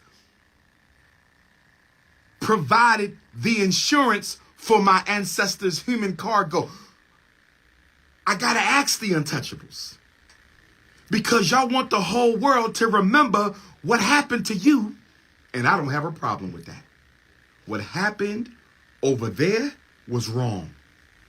It was wrong. I don't care the color. I don't care the culture. It was wrong. Death to innocent people is always wrong. Black, blue, purple, green, brown, orange. Death to innocent people is wrong. But my question to the untouchables, did you or did you not invest in the slavery of my ancestors? Yeah, if he were to ask those people this question, that would definitely end the meeting. That would definitely end the meeting. Definitely. Did you or did you not finance the slave ships? Did you or did you not provide the insurance for the lives of my ancestors? Is it not true that almost every bank you own in this country that was around back then participated in Mama Apa? Is it not true that the Secretary of War for the Confederacy? Is it not true that the Secretary of War for the Confederacy? Is it not true that the Secretary of War for the Confederacy was an untouchable? And was he not a slave owner? And did he not promote? Wasn't there hundreds of slave owning untouchables? Or are you trying to tell me y'all didn't own our ancestors? Because we got the proof, brothers and sisters. Y'all didn't own us? Y'all had no part in owning us? Y'all didn't finance them slave ships? Y'all didn't insure the cargo? Oh, I thought not. And I also want to say that there were blacks that owned other black slaves as well. Just want to put that out there because in case someone had brought that up, there were blacks that owned other black slaves as well. Oh. You don't want to have that conversation. So not only do you own us now through athletics and entertainment, you owned us then. Not only are you exploiting us now through athletics and entertainment, you exploited us then. Not only do you control us now through athletics and entertainment, you controlled us then. How dare you? And you worrying about Kyrie's words? What are words compared to deeds? What are words compared to deeds? What are words compared to deeds? You want to destroy Kanye for words? He didn't offer to hurt nobody. He didn't wish harm against you. You want to destroy Kyrie for words? He didn't wish harm against you. He didn't offer to hurt nobody. You want to destroy us for words, but what about your deeds? You want to stop us for words, but what about deeds? You want to shut us down for speaking our mind when you invested, profited, benefited from the enslavement of our people, and you got the audacity. The audacity. Right, Nathaniel. Right. I just want to put that out there, people. Blacks had slaves over on the continent and some here as well. It wasn't a lot of them, but there were some here as well. I want y'all to know that so that we're not making it seem like we're absolved of any complicity in this situation, To make the whole world, look at you like the eternal victims of the planet, when your history is just as rotten, as decadent, as inhumane, as ungodly as any other branch of the European family. I wish Kanye and Kyrie would have came together, because if Kanye and Kyrie would have came together, I believe other athletes would have joined in. Other entertainers would have joined in. Kyrie and Kanye together would have been a magnet. Kyrie and Kanye together would have been a magnet that would have pulled other athletes and entertainers into this movement. And then Kanye and Kyrie with the athletes and entertainers and King Kong consciousness with the black. Dr. Umar on fire. What up, Jay and chat? What's up, John? Appreciate it, man. Yeah, Jay Merritt, white people were slaves as well, all throughout Europe. I mean, look into the Ottoman Empire. The Ottomans were Turkish Eurasians who took over Eastern Europe for the most part, and they enslaved a lot of white people, especially white males, and they created an entire military unit, the Janissaries, excuse me, out of enslaved white males, right? So slavery has been around for a very long time in many different countries. Consciousness movement in my grip, we would have brought the both sides together, black men entertainers and black men in the grassroots conscious struggle, and we would have united and we would have stood together. Kyrie, I know you got to go meet with the Right, yeah, they had Irish people that were slaves as well. untouchable leaders in order to go back and play basketball. Kyrie, I know they want you to go meet with the untouchable leaders in order to go play basketball. They want you to humiliate yourself, and they want to publicly castrate you and make you kiss the ring. But I want you, brother, to think about it. I'm not going to tell you what to do. You a grown man, but you got a chance to be great. You need to have a conversation with Kanye before you meet with the untouchables. Kyrie, do me one favor, Kyrie. Kyrie, do me one favor, Kyrie. Call up Kanye. I need you and Kanye to meet face to face. Don't do no telephone, because both of y'all are under surveillance of the FBI. You are under surveillance of the FBI. You and Kanye are being watched by FBI, CIA, Homeland Security, CFR, trilaterals. Let's just keep it real. I'm going to tell y'all this. A couple of years ago, I would not believe that. Yeah, the Roman Empire as well. It was a big part of their economy. A couple of years ago, I would not believe that the FBI and CIA were watching civilians like they are, but they are. I mean, look at what's going on with conservatives. Look at the January 6th situation. Look at people getting raided. All these people getting raided that they're not talking about in the media. There's been a gross misuse of the FBI and CIA. Look at what happened when they raided Trump's Mar-a-Lago place, right? Now I can believe that. A couple of years ago, I would not believe that.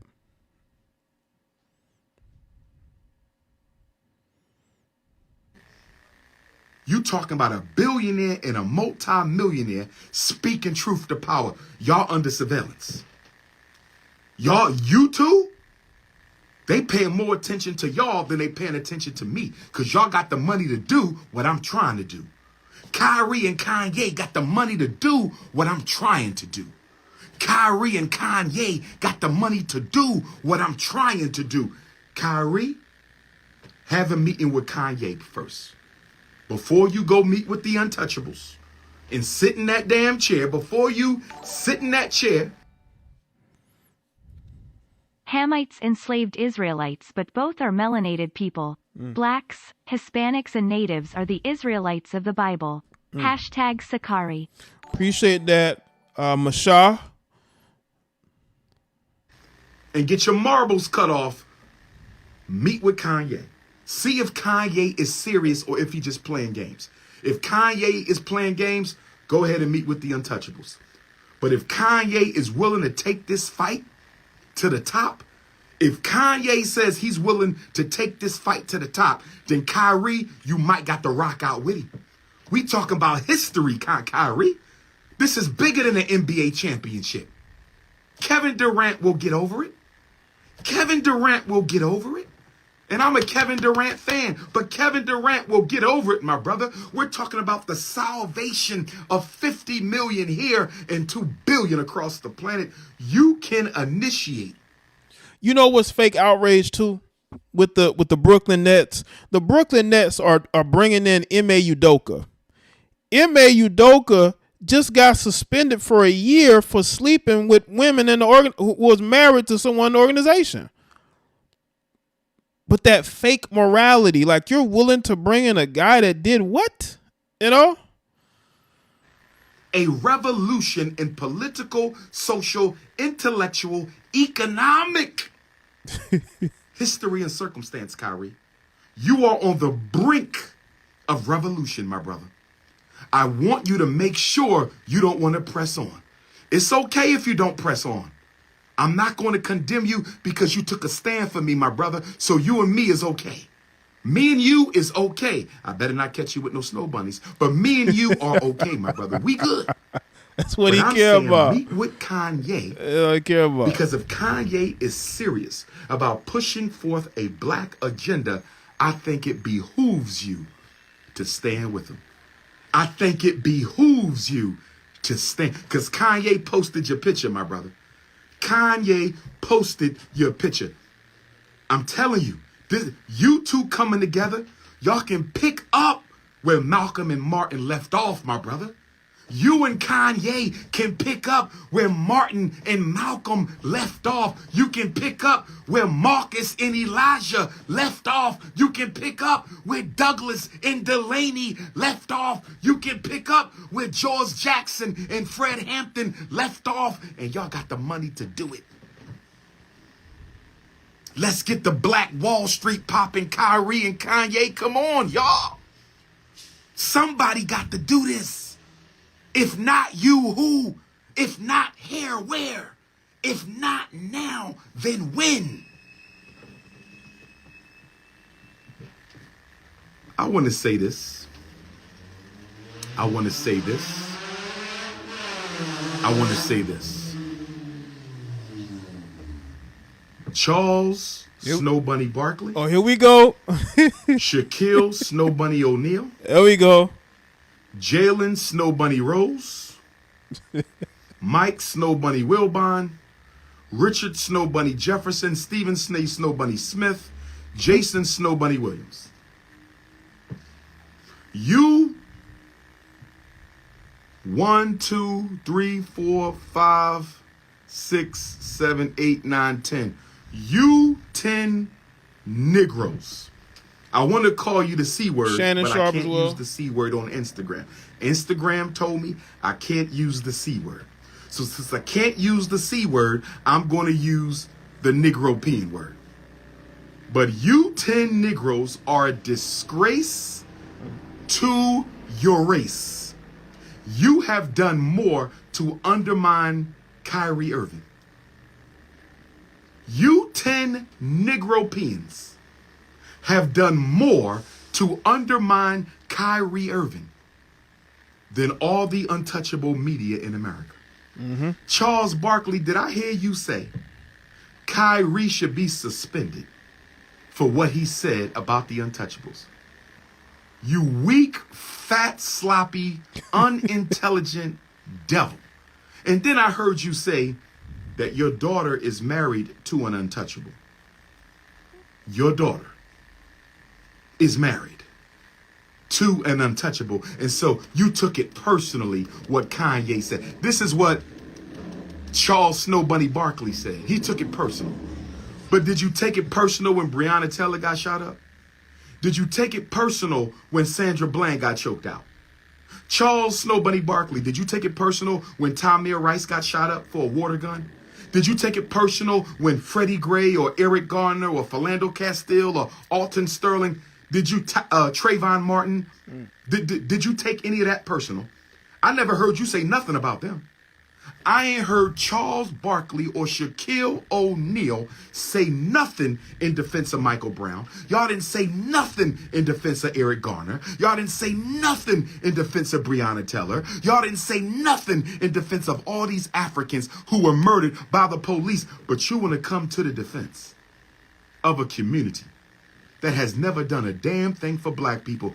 You are a disgrace. Shaquille O'Neal, you are the biggest, blackest thing in the United States of America. Shout out to DHP. I appreciate that.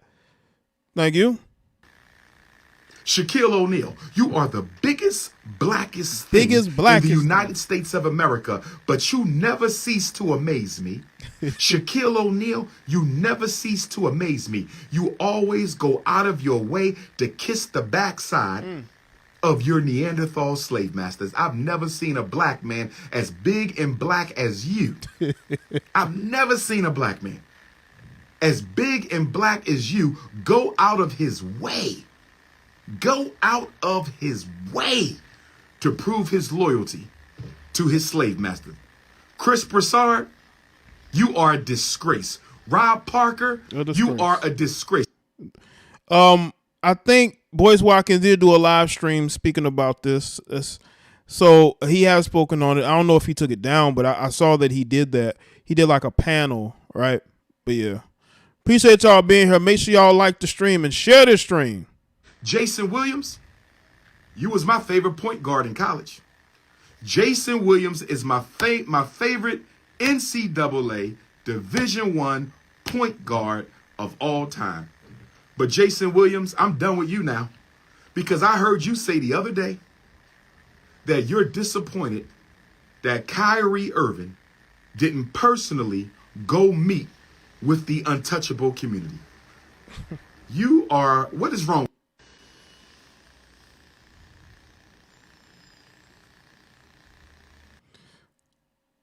I think now I didn't do this. The stream started over by itself, so give me a second. He did a second stream.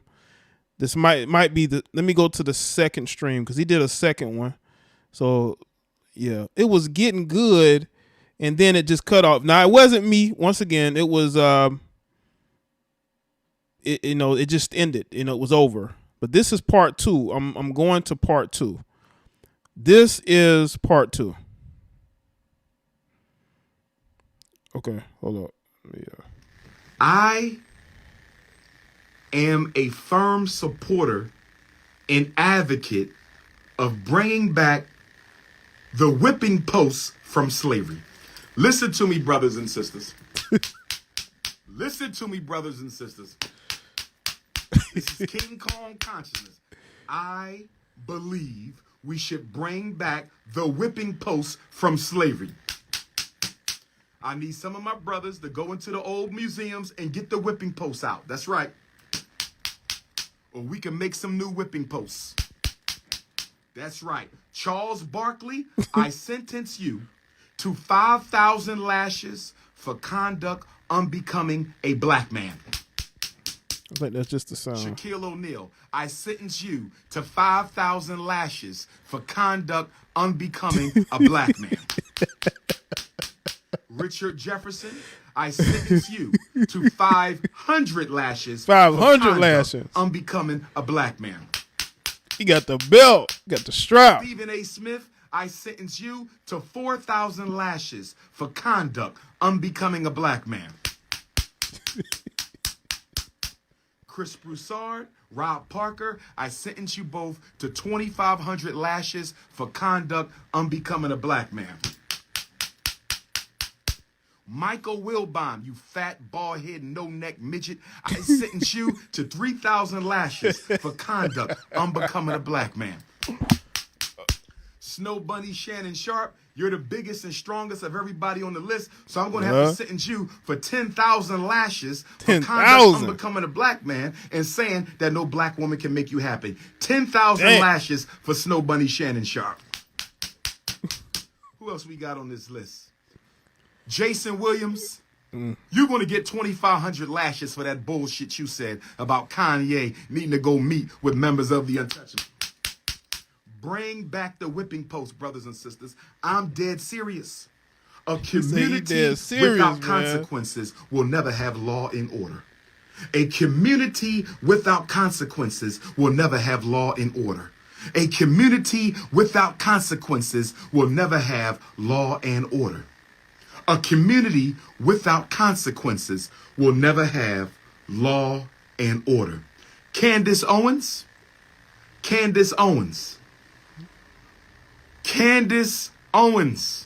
I sentence you to 25,000 lashes. Candace Owens, I sentence you to 25,000 lashes for conduct unbecoming a black woman. What she do, man? What Candace Owens do? What's good, Bronx side? Shout out to everybody. What Candace Owens do? Kamala Harris, I sentence you to 500 lashes. I'm going to go easy on you because you an elder, you a dignitary, Oh, right? And I love my AKA sisters. oh. But you still got to get your lashes. So Kamala Harris, you're getting 500 lashes for conduct unbecoming a member of Alpha Kappa Alpha Incorporated. Brothers and sisters, we need to bring black the whipping post. If we start publicly whipping some of these Negroes, I promise you, if we start publicly whipping some of these Negroes, we got to get the slave whips. Since they want to act like slaves, we going to treat them like slaves. We got to get the slave whips. We got to get the slave whips. Since they want to act like slaves, we going to treat them like slaves. We got to get the slave whips. We got to get the slave whips. If Shaq want to be a slave, if Barkley want to be a slave, if Shannon want to be a slave, if Jalen want to be a slave, if Broussard and Rob want to be slaves, if Stephen A. and Richard Jefferson and Jalen Rose, if they want to be slaves, then let's punish them like slaves. Get them to the whipping post. I'm telling you, if we start publicly whipping these people, I'm telling you, put a whipping station in every black community. Well, there's going to be a lot of people getting whippings, man. It's going to be a lot of people getting whippings, man, because it's a lot of degeneracy and dysfunction. So it's a lot of whippings that's going to be put out there.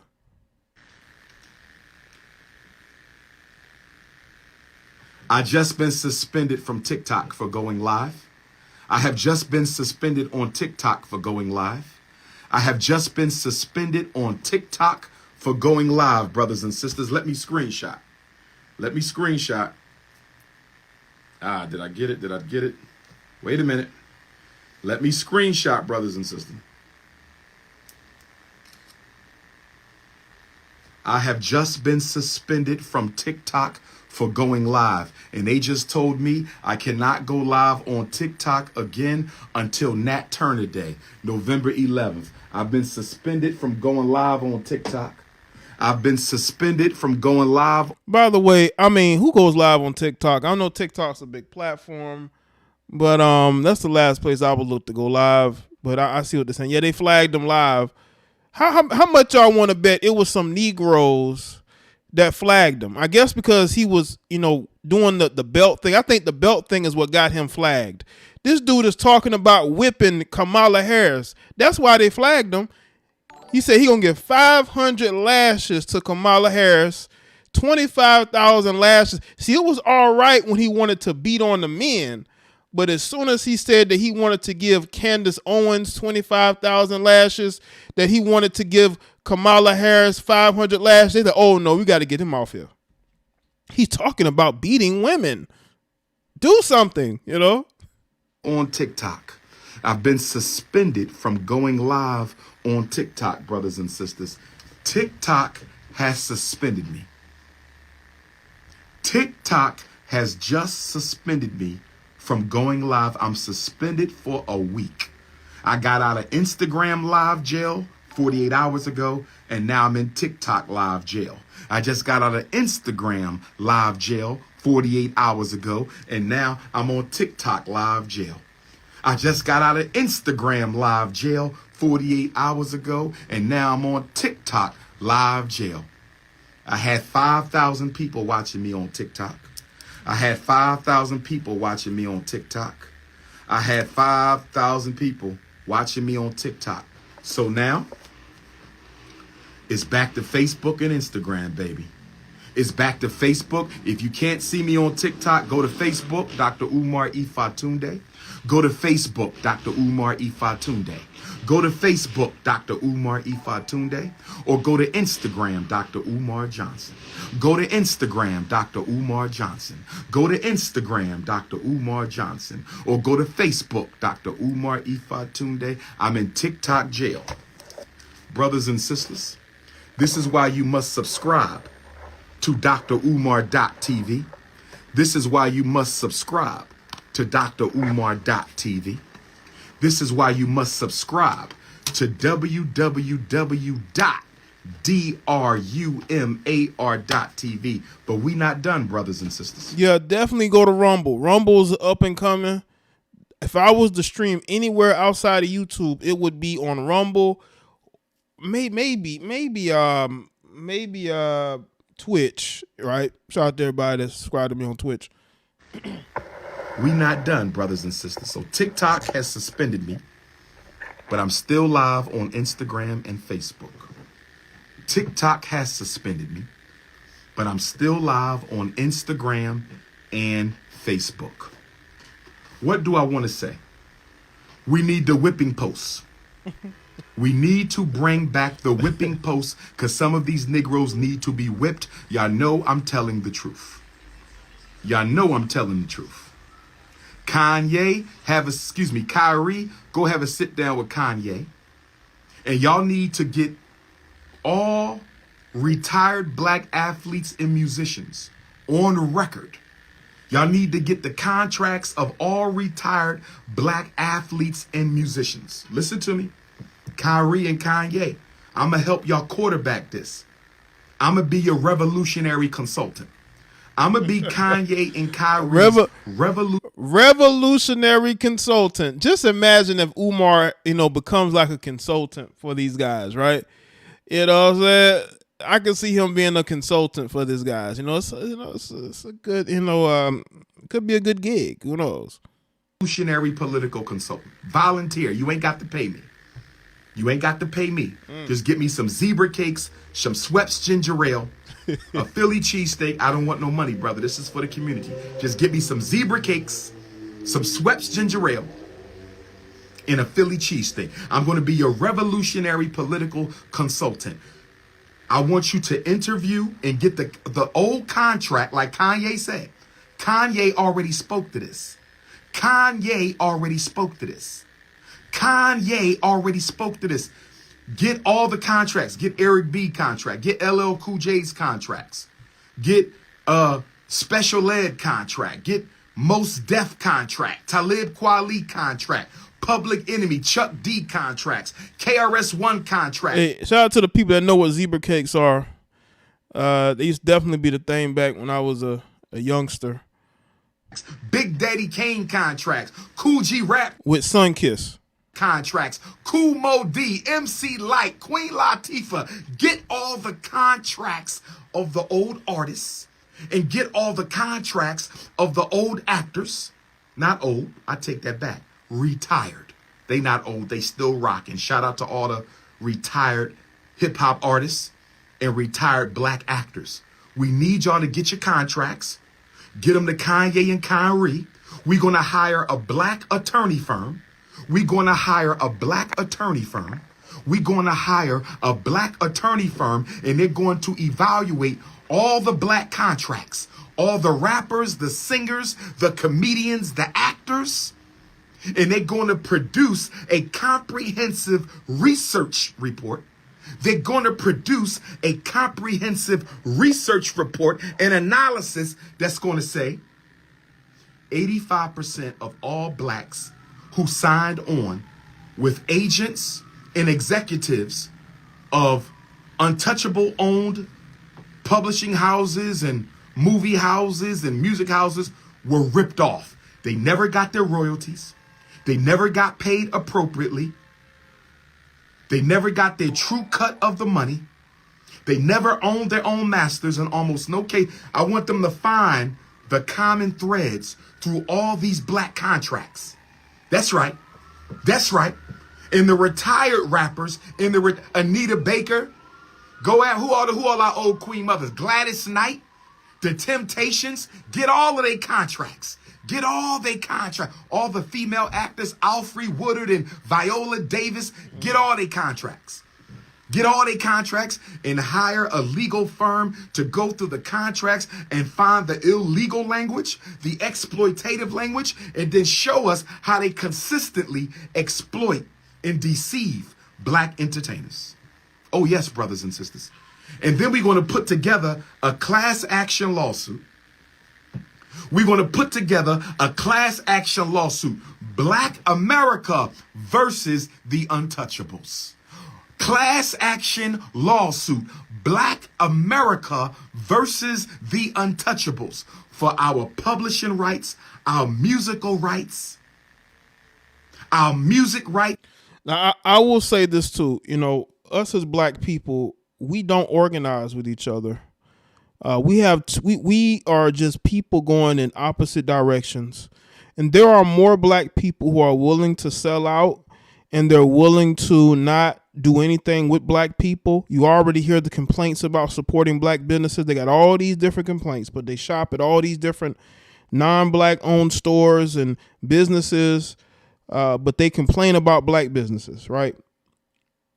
So that'll be very difficult to do, because us as black people, we don't value black community anymore. We don't. We feel like we're better than that. I don't feel like I'm better than that, but there are people who feel that way.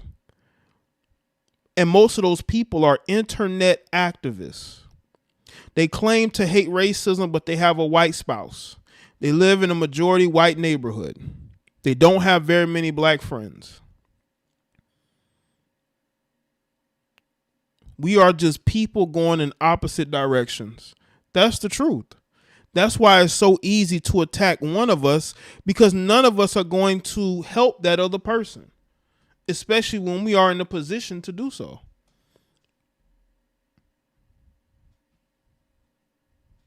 Our back paid money, and we also accusing y'all and holding you liable for the death of Michael Jackson, the death of the artist known as Prince, the death of Whitney Houston, the death of Tupac Shakur. You're complicit in the death of Biggie Smalls, the death of Jimi Hendrix, the death of Donny Hathaway, all of them. And half these rappers who are dead. Because I believe that the Untouchables have life insurance contracts on 75% of the rappers who are alive right now. You know, French Montana said that himself, that these companies, that these labels get life insurance policies on these rappers. He said that himself. Now, oh yes. Oh yes, we're going to turn it up now, brothers and sisters. Long live Dr. Khalid Abdul-Muhammad. Long live Dr. Khalid Abdul-Muhammad, brothers and sisters. We're going to turn up the heat. My rappers, y'all going to have to stand up too, because all y'all in some bad contracts, y'all going to have to sign on to this movement, and it's going to catch a lot of steam. This is why I need Kanye and Kyrie.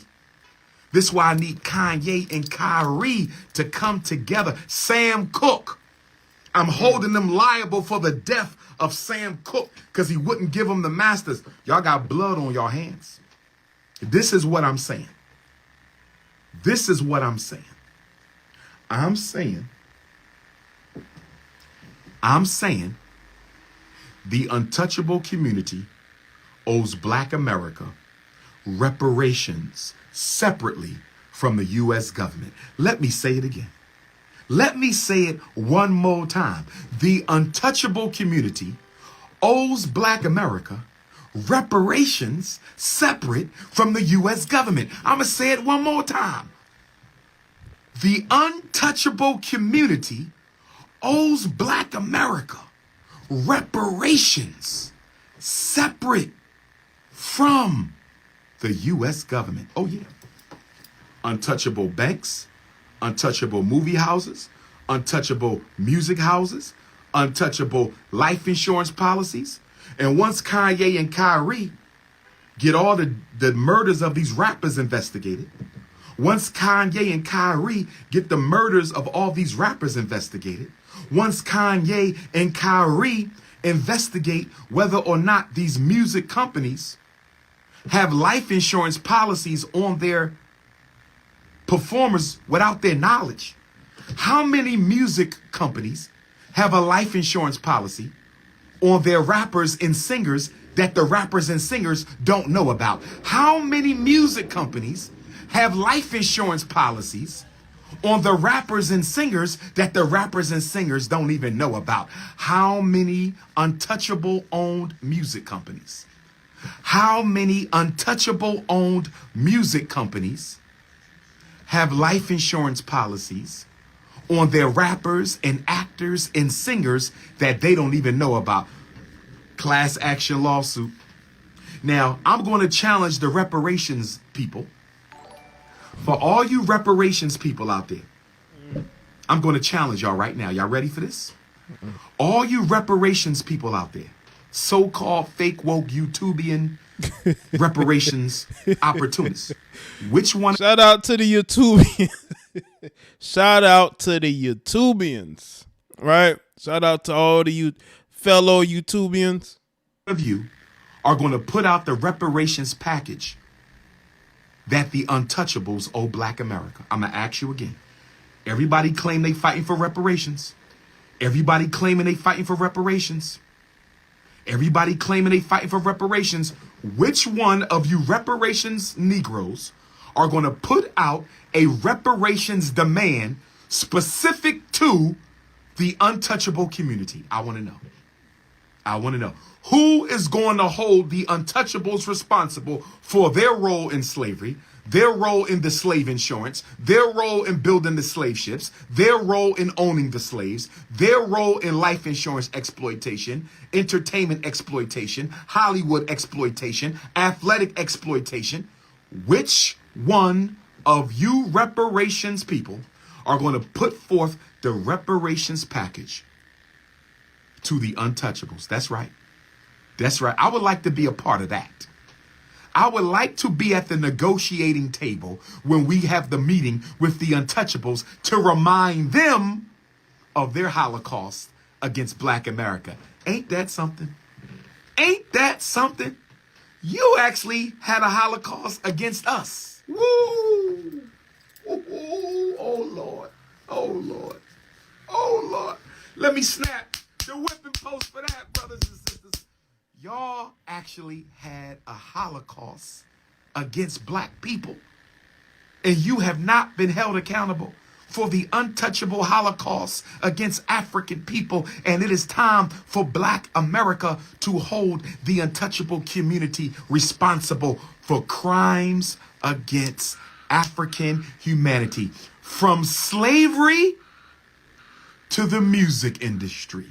From the slave ship to the NBA basketball court. From the slave ship to the NFL playing field. From the slave ship to the music contract. Brothers and sisters, brothers and sisters, brothers and sisters. I read somewhere. Well, let me make a few announcements and then I'm going to close with my comments. Black Parent Boot Camp is going down November the 19th in Philadelphia. Any Black parents who want to learn how to advocate and protect. That's pretty much all he spoke about. A lot of time on that. Two different live streams, but y'all got the gist of what he said. I mainly wanted y'all to see what he had to say about the bozos in the thumbnail. I'm gonna clip that, by the way. Check. Wait. I'm gonna have that stream clip up tomorrow of him going in on these celebrities. I think that's like one of the funniest things. I think that he's said. I think I've seen in quite some time. I told y'all we are in a spiritual war, right? The spiritual war has been going on, but it's been ramped up. Let me tell you why it's being ramped up, people. It is because of the situation in Europe with Russia. The media here in America is making it seem like it's not that big of a deal. And if it is, it's a regional big deal that they think they can take care of. But they're not. You know why? Because all these puppet countries in Europe that do the bidding of America are going to freeze because of all the sanctions on Russia and all the supplying weapons to Ukraine. And Russia's going to steamroll Ukraine and they're going to take it over. And they're not going to give gas and energy and food to these European countries who are draining themselves of resources because they're sending those resources to Ukraine to a president that is, dysfunctional. And they're sending all this money to Ukraine, which is useless because that money is only going to the pockets of politicians. And America's basically declared war on Russia, and that's where their attention is. And they're not winning that right now. They want people to believe they are, but they're not. And they're trying to ramp up censorship. Any type of dissension is not going to be tolerated because, America is falling apart. It's sad to see, but it is falling apart. And they're trying to grasp at as much control. The COVID lockdowns gave them immense power, and they don't want to relinquish that. That's what happens, people, when you do everything that you're told, when you're not really supposed to do everything the government tells you, because the government is not your friend. They're not.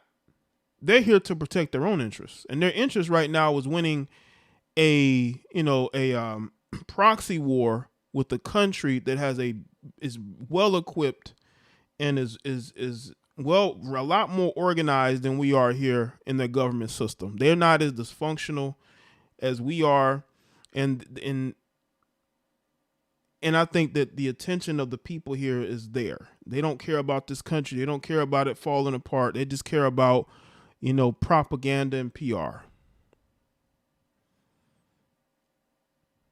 So we have to look at this globally, not just as an American thing, but it's a global thing. People are throwing nuclear war out there like it's nothing. It's like you're going to destroy everybody,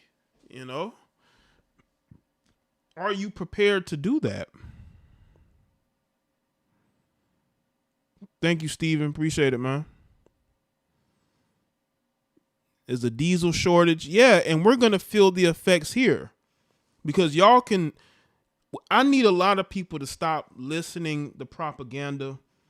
Russia's not our enemy. We made them an enemy because Russia and China are becoming powerhouses, and America is jealous. A lot of the warmongering politicians in America are jealous, and they see the resources that Russia has, and they see the economic power that the Chinese have, and they want that to be in America. But we all we can do is threaten people, force people to do our bidding. But we are not strong. We're not as strong as we used to be. I think our time is come and gone militarily. Trump talked about that when he came into office. He talked about how bad of a shape the military was in and how stretched thin we were. And we got an administration that is going to drag us into World War III.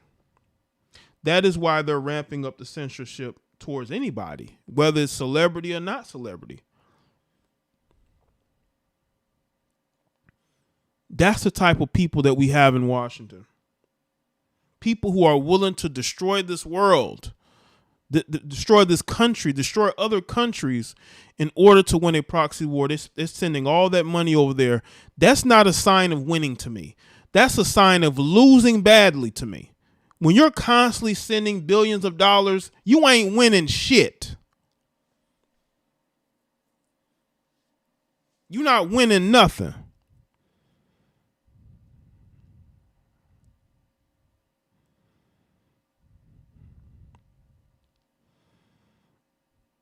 So I just hope people understand that there's a lot going on globally. The vaccine, people are losing their lives to the jab. People are just falling dead, young people. And they're trying to tell you that this is normal. No, it is not normal.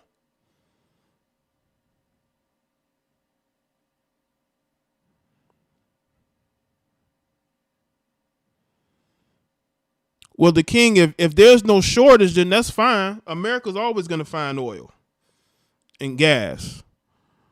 I mean, they're still in Syria, aren't they? They might get some more from Venezuela. I mean, I'm not worried about us not having those things. It's these countries in Europe that's struggling. Why you think the German chancellor is running to China now? He wants some of that Russian oil. even though people say they'll be all right, but a lot of those other countries aren't, man. Ukraine is going to be completely obliterated by January. I'm telling you right now. And that's not what the media is telling y'all. The media is telling y'all that everything is okay and everything. No, it is not, man. Why do you think they're sending all this money over there constantly? That ain't a sign of winning. That's a sign of, damn, we fucked up. And NATO, the EU, they're all screwed. And they're going to be freezing. And those people are protesting over there. A lot of those European countries, man, they are struggling over there. Imagine how it's going to be in December, January. So they have to get control of the speech here in America. And if you have a big platform, they can't allow you to think for yourself, even if it's not that serious. I've seen Jewish people say that this Kanye situation and Kyrie Irving situation not that serious. I don't blame all Jews for what's going on. I don't blame most Jews. It's the people. There are people who are from that community who have a power in media, in these companies, who are pushing this thing against Kanye West and Kyrie Irving.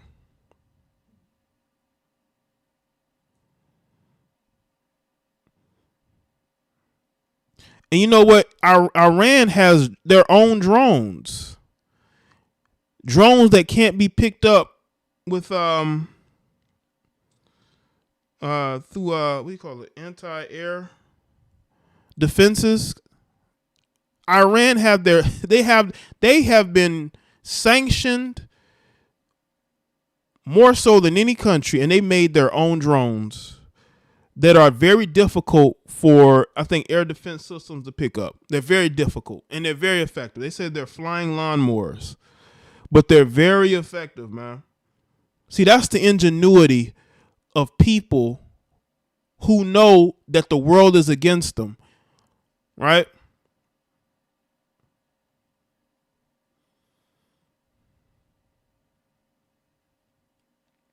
So I just hope y'all understand that. That's why I played the stream. I agree on Dr. Umar Johnson on things, and I disagree with him on things. I'm not here for everybody to agree. If you want to listen to somebody that you can agree 100% on everything on, then you're looking to be a follower and a sheep. I have a mind of my own, and I want the people that listen to me to have a mind of their own. That's how you wake people up, you know? There are people I listen to quite frequently that I don't agree with everything they say. Every time, like, I'm disagreeing on this and that. But there are times they say things and I'm like, I agree with what they're saying. That's how the world should be. They want you to be in an echo chamber, and they want you to be in a situation where you believe everything a person is saying. You should never want to be that person. Now, if it just so happens that you listen to somebody and you agree with everything they say, then fine. Then good, right? That's good, right? But that's not me. Shout out to everybody that's here. Shout out to the people that donated, the moderators, the channel members. This has been a long live stream. I've been live for almost 3 hours. It's been a while since I've been live this long. But thank y'all, moderators, channel members, patrons. If you want to be a channel member, click that join button. If you are new watching the stream and you subscribe and you still couldn't chat, you got to wait at least a day. I may change that depending on how big the crowds are. If I continue to have big crowds, I may change it up to where you only have to wait maybe 5 minutes. Right? But I appreciate y'all tuning in anyway. Hopefully y'all like the stream. Check out all my channels. Check out all my Jada Black, Basic Social Positive Jada Black. It should be in the description box. I have to see if they aren't. Let me see.